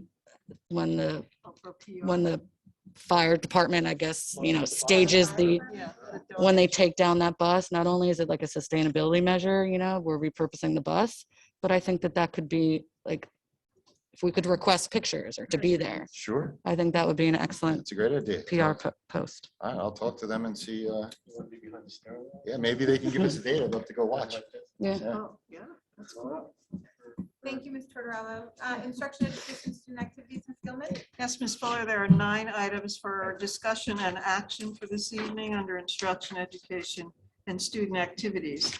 9.1, move to approve a cancellation of one-on-one aid out-of-district placement for the 2021 summer ESY program in accordance with the attached memorandum dated August 4th, 2021. 9.2, cancellation of out-of-district tuition. Move to approve a cancellation to an out-of-district placement for the 2021 summer ESY program in accordance with the attached memorandum dated August 5th, 2021. 9.3, move to approve for the 2021-2022 school year, the Educational Service Commission of New Jersey, ESCNJ, to provide teacher of the deaf consultations to the district students in accordance with the attached memorandum dated August 3rd, 2021. 9.4, curriculum hours. Move to approve curriculum writing hours to be completed before August 31st, 2021, in accordance with the attached memorandum dated August 2nd, 2021. 9.5, professional development. Move to approve the attached memorandum dated August 5th, 2021. RE staff professional development activities in accordance with District Policy 6471 and NJAC 6A:23A-7. The attendance at said activities is fiscally prudent and will promote the delivery of instruction and/or will further the efficient operation of the district. Reimbursement for travel and related expenses shall be according to the Department of the Treasury guidelines and NJOMB Circular 06-02 and A-87. 9.6, discussion of our district curriculum. The Board of Education and Administration will discuss district curriculum for the 2021-2022 school year in accordance with the attached memorandum dated August 4th, 2021. Copies of the curriculum are attached. 9.7, internship. Board of Education and Administration will discuss an internship for the 2021-2022 school year in accordance with the attached memorandum dated August 5th, 2021. 9.8, clinical practice. Board of Education and Administration will discuss the request of students to fulfill their clinical practice requirements during the 2021-2022 school year in accordance with the attached memorandum dated August 5th, 2021. 9.9, early field placement. Board of Education and Administration will discuss the request of a college student to fulfill their early field practice requirements in accordance with the attached memorandum dated August 5th, 2021. So comments, and then we have some for vote and some for discussion.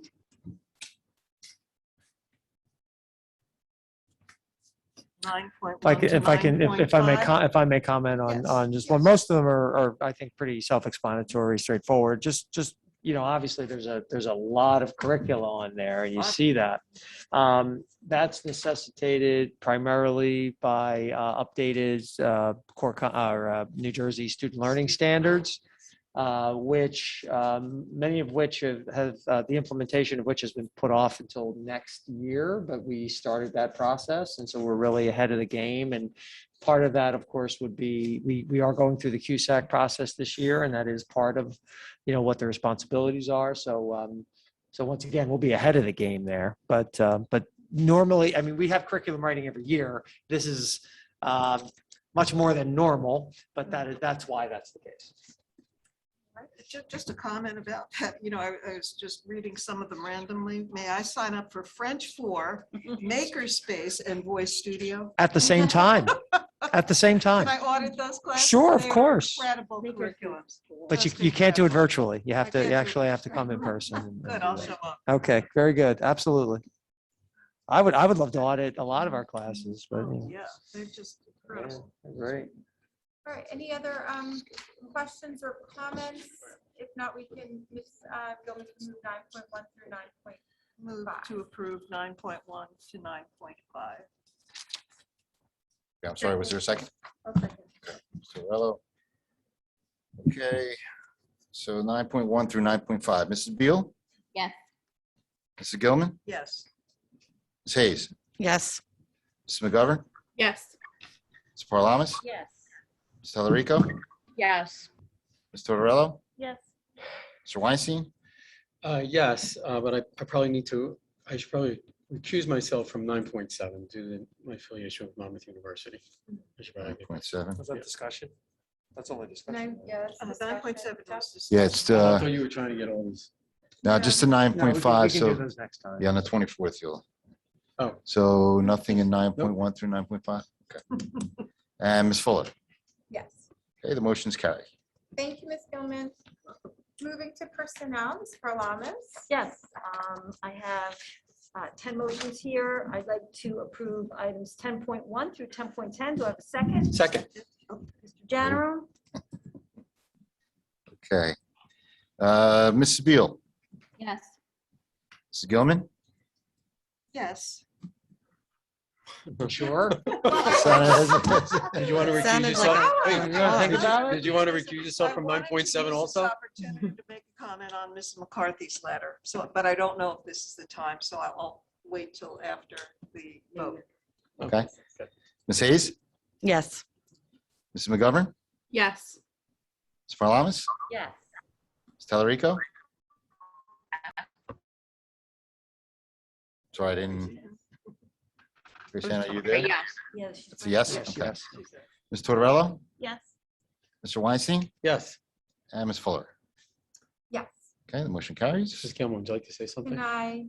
I would, Yeah. I would just like to make a comment about the letter that Maureen McCarthy submitted to the board about her retirement. And it was very moving because my own children went through Dow Avenue and worked with Mrs. McCarthy. And I remember the Battle of the Books, and so many of the people that she mentioned, I was familiar with. And I wish her well in her retirement, and she will be tough to replace. She is an Ocean icon. Wishing you the best, Ms. McCarthy. And I echo Ms. Gilman's sentiments, because I too have known her for a very long time, and my children also had her. So she will be missed. She left a lot of good things behind at that school, a lot of good stuff. So she will be missed. Can I be the first to congratulate Mr. Stekan, who's been with us all evening tonight? Served in an acting capacity, and congratulations. You know, I think we're really pleased to be able to take this role tonight. Congratulations. Did you have a prepared speech or something that you wanted to give, or no, nothing? No. You sure? Race Okay. for the door. Go Congratulations, home. Mr. Stekan. Thank you. All right, thank you, everyone. Moving on to policy, Mr. Weinstein and Mr. Jandron. Well, I guess I should, well, let me just, so let me, yeah, so this is the second stage of our first pass of the 40 or so that we looked to revise, right? So, so I think 11.2 is that second group, right, Ken? Yes, the ones that second we- half the of second the half, right. mandated policies that the committee reviewed. Right. Now, in between that time, there was this grouping of other policies that decided to be abolished because they now are handled by regulation and can. Or different policies. Or by different yeah, policies, various right, reasons, right. So we were trying to eliminate redundancy and also those redundancies in other policies and other things in regulations. Now, I saw this when everybody else saw that abolished list. So it wasn't. Right, and we had talked about, the board in the past had asked about, we had just put some abolished policies on, but everybody wanted to know, why, which, so then that's why when we did this list with, and I was hoping that everybody would be able to see that first file of all the abolished policies was the rationale. And it was a list that said what's being abolished and why. And most of it is that it's being put into this policy, or there was being either the law changed or it was being condensed with another policy, and which would probably be coming soon if we didn't already approve it. So that this is all in the effort to clean up our policies so that's kind of how it morphed. Right. That chart's very helpful, the abolished chart, like goes through all of it. Right. I think Ms. Gilman had, requested that, and that's. Yeah, Right. right, which I thought was very helpful. So the intent today is that if people read it already and they had questions from when we last made these edits in June, which now have come to light now because of their discussion with Strauss Esme, and you and Jim kind of going through this. So our changes were made. Now the rest of the board has a chance to look at them. We can discuss them. We can also discuss them over the next 2 weeks, and we can also discuss them when we come back in session on the 24th, if you felt that you didn't want to get to that. There was also one other policy that is on here, which is at 4.3, participation in the board meetings, which I think Ms. Fuller kind of discussed at some level, which is that we're going to kind of just do as is right now. And so we can have a discussion later on about this. this policy, but we're not doing anything to reapprove this policy at this time, Right. right? We're kind of tabling that discussion, okay? Can I ask a question in 11.2, when it's under update needed, where it says need if applicable, what is that? What is that? Whereas opposed to some have X's, two it says need if, Oh, need if applicable. what is that? Probably whether, If we have a some of these safety- policies, if you remember, maybe for a vocational district or different If districts. you don't have a safety Ah, patrol, right, you don't Yeah, need okay, it. Yeah, got it, okay, right. got it. We don't have a safety. We do. For us, it is applicable. Understood. So just, I know, Grace Ann, I know you had some questions about that 4.3. Are you okay with that? We're going to table that and we're going to discuss it at some other point? Yeah, it's totally fine. Great. And if anybody wants to discuss any topics around any of the changes on 11.2, right, we can certainly discuss them now. If people haven't, I mean, I'm going to be very disappointed if everybody hasn't read every word of this. But if you have, Policy 7425, lead testing of water in schools. So according to the policy, it's every 3 years, starting this year. So we have to do with this, but this year. Have to do it Yes, this year. we will be Okay. doing it this year. We've already, John and I have already spoken about it, and that's something we'll be doing this year. Yes. We did it, Yes, so we did it. a few yes, years ago. we've done it before, right? Right. But now we're up again. I think Right. it came out of what occurred in Michigan. so while everybody's. Just oh, yeah, Mark, along yeah. those lines, a new bill was just passed that will provide grants for construction, repair, rehabilitation, or replacement of water supply infrastructure in K through 12. Eligible projects include improvement to drinking water outlets with a detectable level of lead or other contaminants and/or remediation. So if in fact, during this inspection, or even to be proactive, why not apply for this grant and, just ensure our water supply is safe? Sure, I can absolutely look into it. I mean, the last time we did the testing, I think we had one sink in one of the buildings that we need to swap out that our plumber could do. It was, we're talking about a few $100s. It's a good thing. I think a lot of emphasis there is going to be on some of the more urban districts where in the urban communities where the piping is. But I know we potential have things had that some we- problems. Yeah, it's been limited in terms of the scope compared to, some of the other Patterson. Oh, right. Jersey cities. Was that in school boards? Mary? Yeah, it was. Okay, I'll check it out. Certainly, It is. yeah. Yeah, certainly. if it's It's something under the smaller that legislative we could do, if we qualify, I'll definitely check it out. Thanks, Tim. So while everybody gets their thoughts around for any things they want to discuss in 11.2, if there are some things you want to discuss right now, what I do think we should do, and Jim, is I do think we should schedule our next discussion with you both.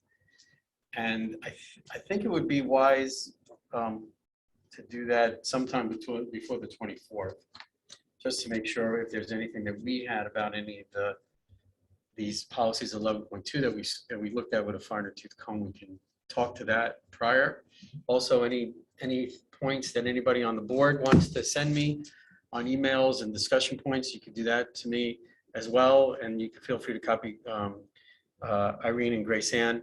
And then we could gather all that for a meeting before the 24th. So if there's anything we need to discuss, we can do that. And if you guys felt that there was another round of stuff that you wanted us to go through. Yes, we do. I was actually hoping the answer was no. No, sorry, no. Then we can do that Yeah, also. exactly. Yeah, we have Maybe a some lot. Saturday morning, we could all kind of. Sure, hang sure. out. I'm usually at the Allen Avenue Beach, so you can meet me there. Okay. We did work on a lot of the I'll work with you all on a regulations. time. Yeah. What? We've worked on a lot of the regulations. Great. That's really the next piece to that. Great. The mandated regulations. And we're gonna move 11.1 right tonight? If everybody's For the comfortable with that. abolish or No, we should abolish wait. I don't think we made that. I mean, up. to abolish it, you don't need 2 readings, but Oh, because you had this as a motion. oh, Oh, 11.1 is a motion. oh. Didn't we Okay, well, let me say the motion. You want me to say the motion? Are we okay to do that or? we can, but I honestly didn't intend to. Actually, it says That's- discussion. I thought this It was says second. action Yeah. discussion. Action Yeah, I discussion. thought there was supposed to be It discussion. says action discussion, but then the recommended action is a motion. Yeah, well, you're right. You're right. Move to approve. And 11.1 is an action. Yeah, I think we can I was certainly thinking just leave it for the 24th. Okay. I think because technically you don't need 2 readings to abolish the policy. You can do it in one. You may see, it said that in the notes, I think a few places. They've been on the books this long. What's another? few Yeah, weeks? I would just assume just leave it So a for. couple more This is readings. 24th. What's a couple more? Yeah, weeks? just leave it. Just do it all at the same time. Okay, sure, Yeah. okay. Great. Okay, so that's it. That's it for me, Madam President. Thank you, Mr. Weinstein. That brings us to old business. Any old business from the board? Yeah, I have a topic I'd like to bring up.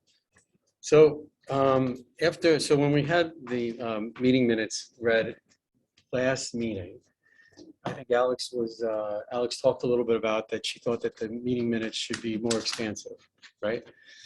I think the thing, and first of all, there were some things that I thought were valuable in that discussion. And I think when Alex posted the meeting minutes online, I thought I wasn't that comfortable with it. I wanted to kind of discuss that. But I was also thinking at the same time that it would be wise for us to think about whether our PR person might want to take the highlights of things that we agree to from the meetings and actually post them instead of having somebody from our team do that, from our group do that, and have one person kind of be responsible, that we take the time, like we were just talking about the bus coming out and how the summer camp is going, summer school is going, then maybe we, because the meeting minutes are designed the way we're doing it right now, are designed more for our fiduciary responsibility as a board, not necessarily as an offshoot to communicate what has maybe happened at the board meeting. So what I was thinking was that maybe we would be able to take the highlights that we want to have, and it doesn't have to be like, an immediate wham bam thing, but we could figure out how to give our PR person the ability to say, hey, here's some of the highlights that you as a community might be interested in knowing from the board meeting. And that way we can do all of us a service in having the appropriate meeting minutes, the appropriate highlights of the meeting be sent out without it coming out as being meeting minutes from a board member. I love So, that idea, actually. so at one level, Alex, I wasn't so cool with you doing it, but at another level, I said, okay, maybe this translates into something else. So that was my thought. I like that idea a lot, too. Kind of like a highlights from the meeting, like your. Yeah, things the public would be interested in, It could link to the video and to the minutes, or in the future, the minutes, but it could link to the recording. Yeah. I should say. So can I get a second? Oh. But especially when it's a 5-hour meeting or even a 3-hour meeting, I mean, that would be very helpful. Yeah. Which is why I think synopsises are good. So Jim, you, right, and I don't think she has to be here at the meetings. I don't want her to be at the meetings. It's gonna be like that. I don't want her to be at the meetings, and I think we could leave it to you to figure out what you want in there. We can speak the day after the meetings, and I mean, we speak often, and we can certainly do that. Sure. Okay, cool. I like that idea. Is there Talk. Nobody can hear you. I'm just. I had to stand. Jim is approaching the stand mic. for a couple minutes. Is there sense like put out as like a little newsletter or just like what are you looking at? Don't overcomplicate it. No. Don't I mean, overcomplicate that it. would be nice. Let Top three. her figure out what it looks like. Let her figure out. Let a what it talk looks show. like. You could do like the top 3 or the top 5. Yeah, whatever it is. Well, I mean, Yeah, a little more than top 3. whatever it is, yeah. Like a letter. But let's all agree we're letting her do the Well, stuff. I can do whatever I want to. Well, well, hold it. But I hold would it, like hold to it. not. Hold it, be wait, able- wait, I'm I would gonna, like wait. to not be. Wait a able second, wait. I want to talk about this. Hang on. So Alex, You can't tell me what to write. I'm not but- saying what to write, but I'm Okay, saying that yeah. as a board member, we're trying to agree on a strategy as a board. And I totally agree with this. Okay. Mhm. Okay, good. Yeah. Okay. But are you still gonna do your own minutes that you're gonna? I would like to not do my own minutes, correct? Good. Good. But So if right. there are no minutes, Well, I'm gonna, I well, do, I'm gonna, well, I'm I gonna say, feel this. like the I'm gonna public say, needs I'm gonna to say, know. Don't be minutes. Minutes are. And they're a not, very yeah, you're saying specific minutes. I don't, that like, that's officially to me. no, I'm gonna say our board highlights. Right. Yeah. Board meeting Okay. meeting highlights or highlights from, what do you want to say, Janice? Highlights from the board meeting. Highlights from the board meeting, right? Tuesday night, something. We'll come up with something catchy. All right, I like the idea a lot. Thank you, Mr. Weinstein. Sure. Can I just ask, Mr. Weinstein, was there an issue or problem with something that Ms. Hayes wrote that you disagreed with?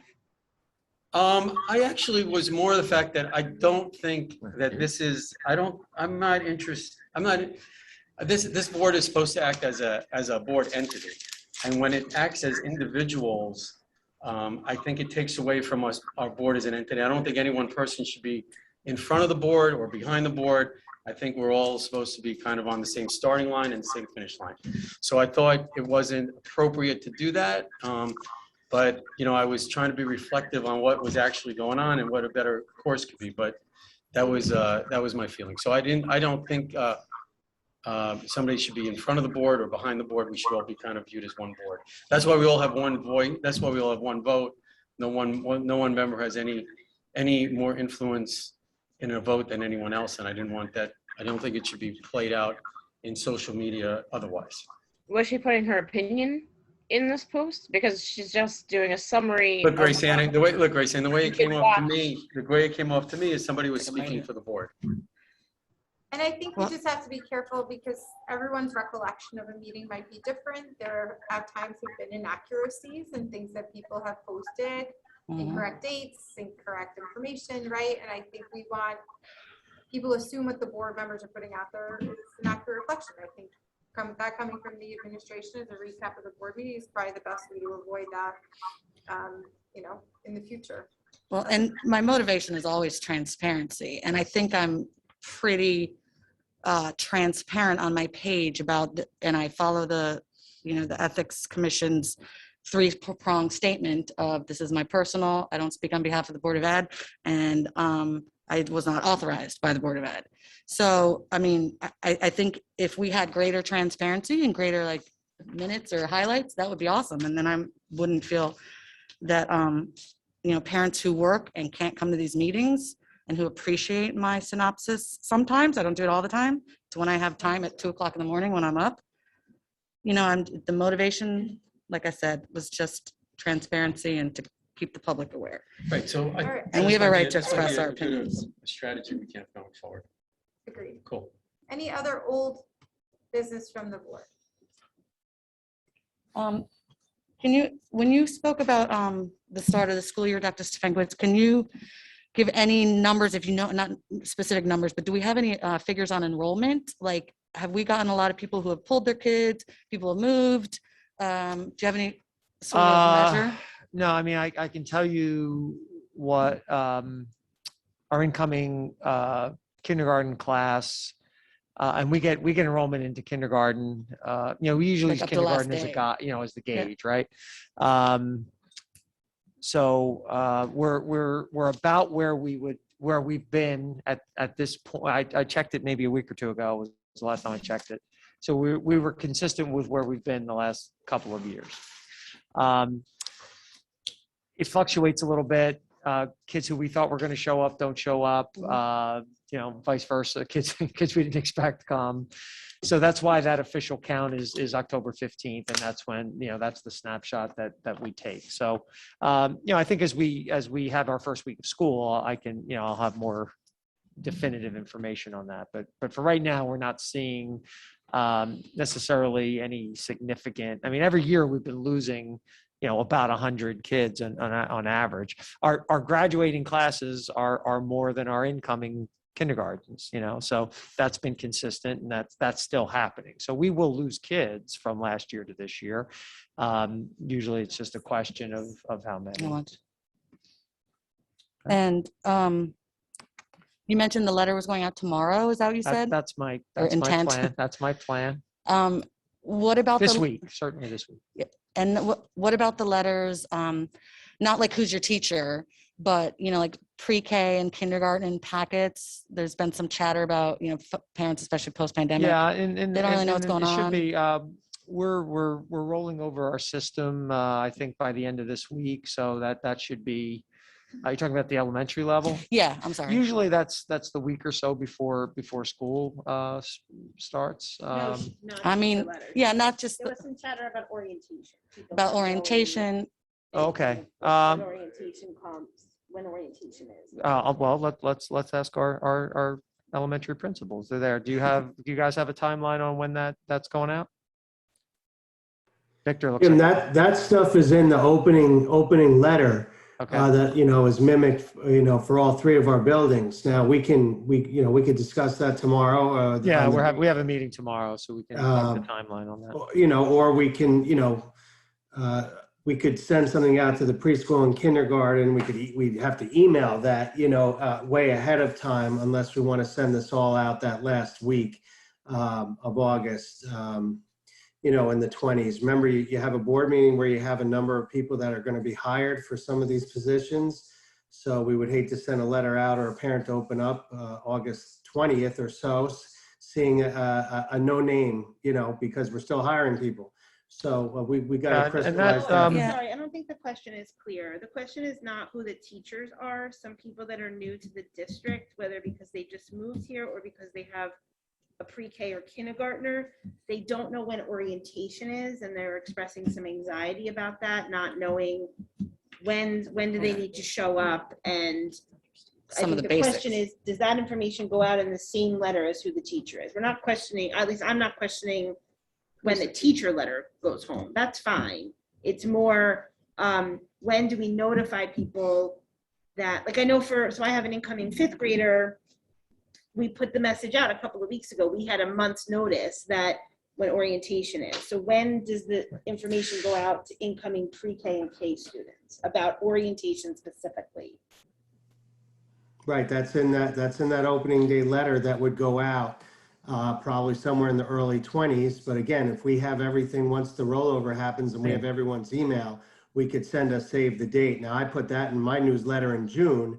But obviously that's not going to reach the people that signed up in July and early August. So we could talk about that tomorrow and send something out, save the date. We have done that. But yes. Yeah, or even like when they register, if they could just be. Yes, like, when they register, they get that from Debbie. Very good. That's another place. They do that. She tells them. She called me today. She does tell them when it is. So I think correct me if this happened to you when you were a kindergartner. I hadn't been in an elementary school in 30 years when my son was about to be in kindergarten. So I think there's some anxiety coming out of a pandemic for a third, four-year-old or five-year-old kids' parents, and they know the letters go out the week before school, and that might be fine for me, incoming sixth grader, but I would be freaking out as I was 5 years ago.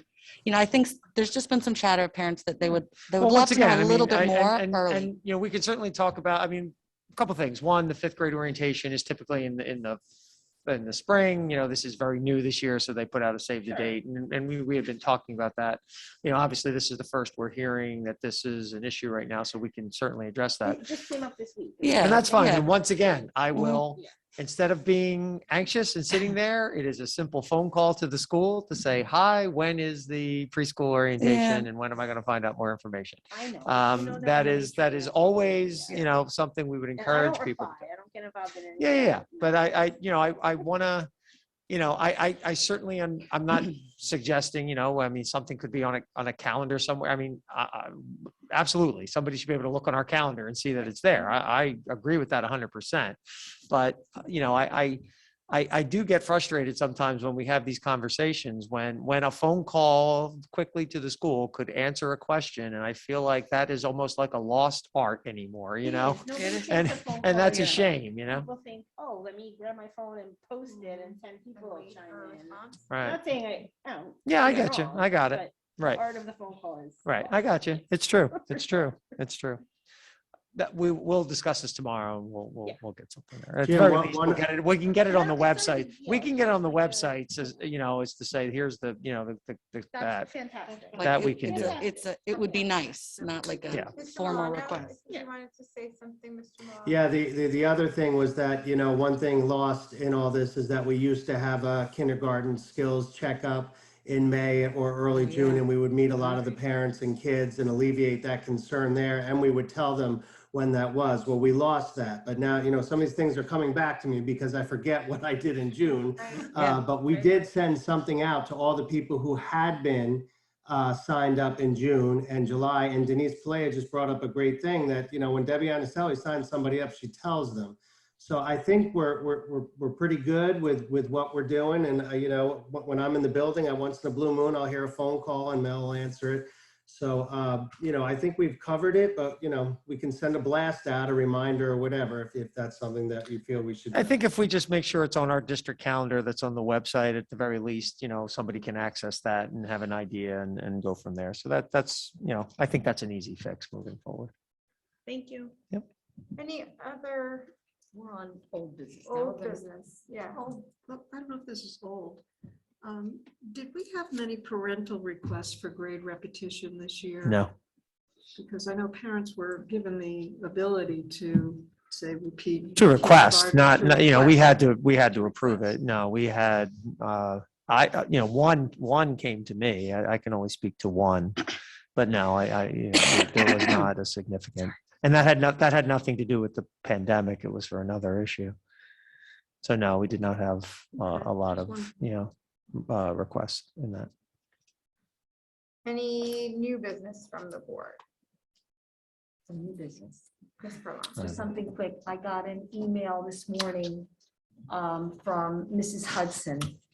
And unfortunately, Mr. Hudson passed away on July 22nd. Oh, that's a shame. So for those who don't remember the Hudsons. No, the Hudsons, yeah. They were fixtures Oh, here wow. during regular meetings. Yeah, oh, that's a shame. For many, many years. Yeah. They were advocates. They didn't have their, you know, children, but they were advocates for children. And unfortunately, he passed away. Oh. So I told her that I would tell the board. Yeah, send our So- Thank you. Remember them always sitting. Yeah. right in the Yeah. front. Yeah, wow. Yeah. Awesome. Is he, they used to do the Ocean Cares synopsis of the town meetings, right? Yes, correct. I feel like I just got an email that came out today, I thought, you know, so anyway. She's still, Yeah, she's still doing it, right? I'm sure she's still doing it. that, Yeah, that's but amazing. Without him. That's a shame. So. Any other new business from the board? If not, I think actually. Yeah, I just wanted to mention that our new staff to the district orientation is the week of August 23rd. And on the first morning, we usually would invite, you know, all board members who want to come by, just a quick introduction. Is it the high school cafeteria again, Kelly, or is it here? I think it was the high school last year. We are hoping to have it there for a few different reasons, but obviously Right. we're monitoring that closely. We'll see. Well, all right, we'll see what happens. So it's either at the high school cafeteria or here. We'll let you know. But if you could just let me know if you're intending to. It's a Monday. It's a Monday. I mean, it goes on all week, but you know, usually the first day we just have the administration, any board members who are available, just come by quick. It's a quick. It's what is it called? 9 o'clock.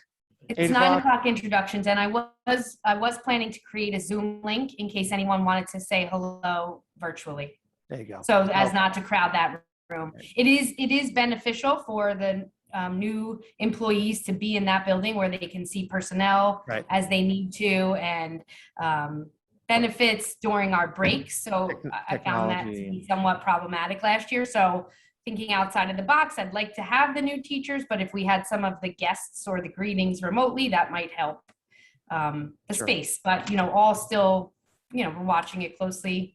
I would imagine by early next week, we would make the call. So I would just ask if you wish to attend just in person or remotely, just let me know. And that way, you know, I usually introduce those, those present and it's a quick, you know, I mean, it's 15 minutes or so, right? And I'm sorry, you said that it's the 23rd, 9 a.m. and it's currently scheduled for the high school? No, this building here. Okay. But we may move it to the high school if, you know, conditions call for it. just so we can spread out a little bit more. Any other new business? I just wanted to bring up what I brought up at the last meeting with the free menstrual products at the high school and middle school. Is that something that I can make a motion on now, or what's the best procedure to see if we can get the ball rolling on that?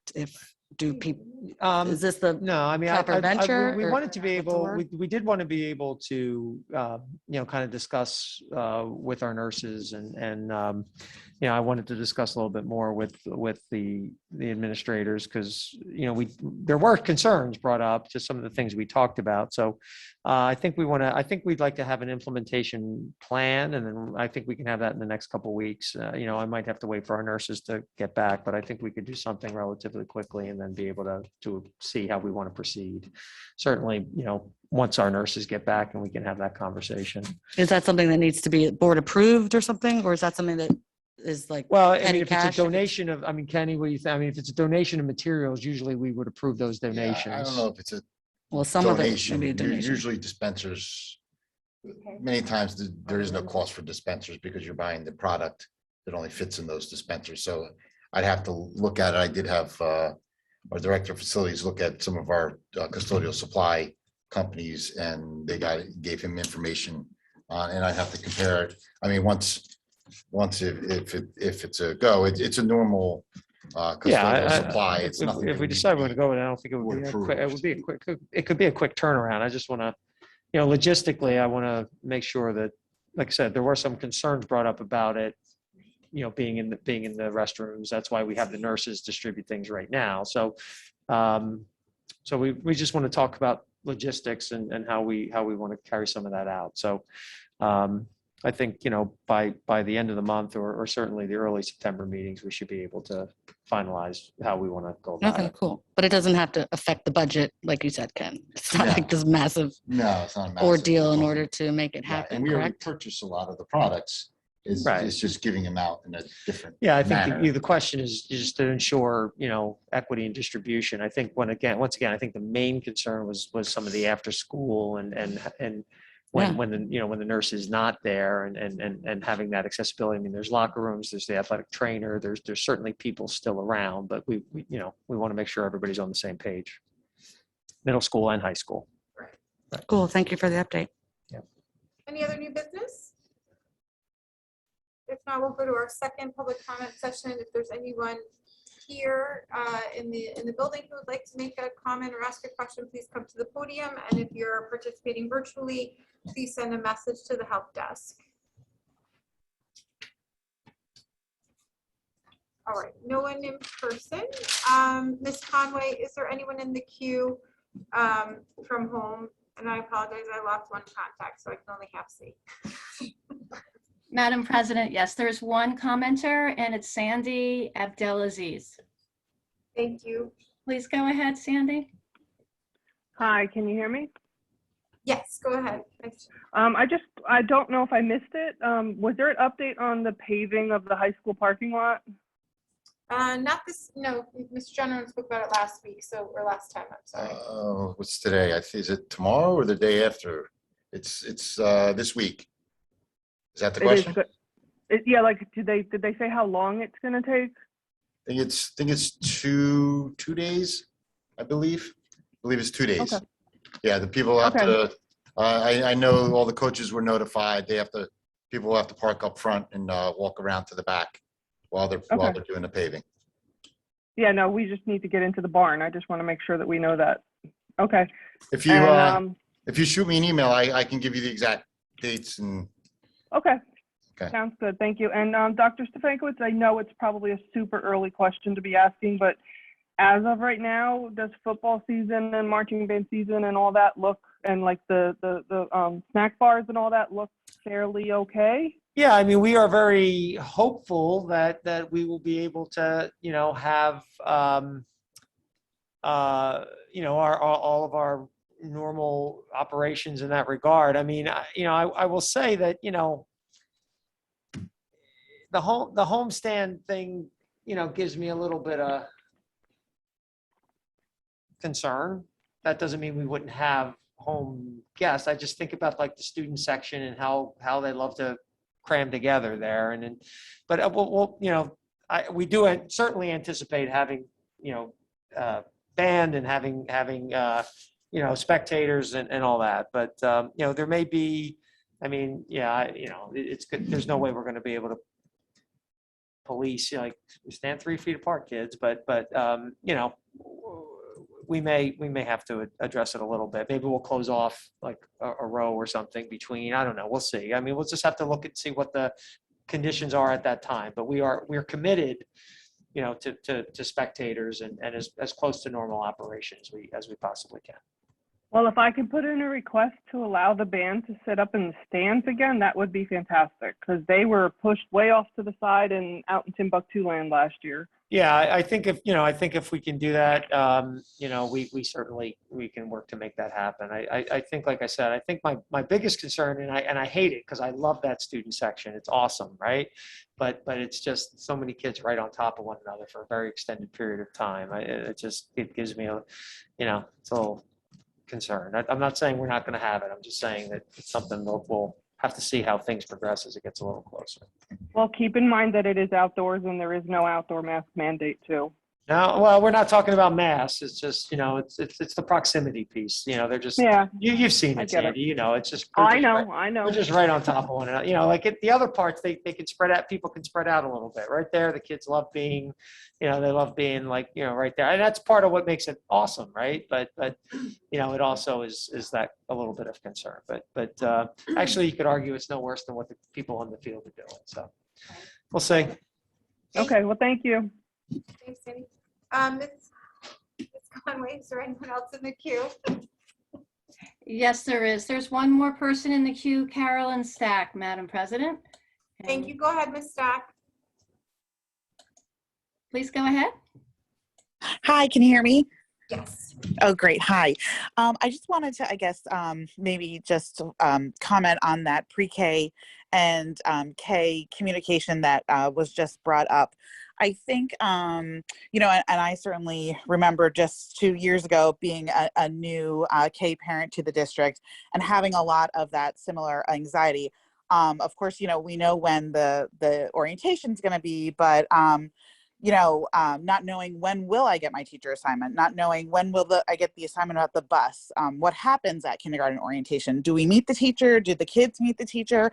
So I think just, and certainly now, you know, coming in with another kindergartner, I understand we don't get it to the last month, you know, or the last week, you know, I understand what happens at kindergarten orientation, but for a brand new parent, right, they really are completely clueless, you know, so I think maybe just an email from the building principal sort of saying, you know, again, here's the date of the orientation and here's what will happen at orientation. And we know you're anxious to find out your kid's teacher, but that's not going to happen till maybe around the end of the month. And don't worry, you know, you're going to find out who's your kid's bus assignment is going to be, you know, X, Y, and Z. But so like I said, I know for all of us who, you know, have kids in older grades, it seems maybe a little, we forget about those early times, but it certainly can be. I think, you know, over communication is always better for new, you know, new parents to the district. So I think that is sort of maybe what people are looking for is not necessarily like specifics, but here's what to look forward to in the next couple of weeks. And don't worry, we've got you type of thing. Thank you, Ms. Stack. Appreciate that comment. Thank you. You're welcome. Thank you. Ms. Conway, is there anyone else in the queue? No, President Fuller, there are no more commenters. All right, motion to adjourn? Motion. Second? Second. Thank you, everyone. See you in 2 weeks.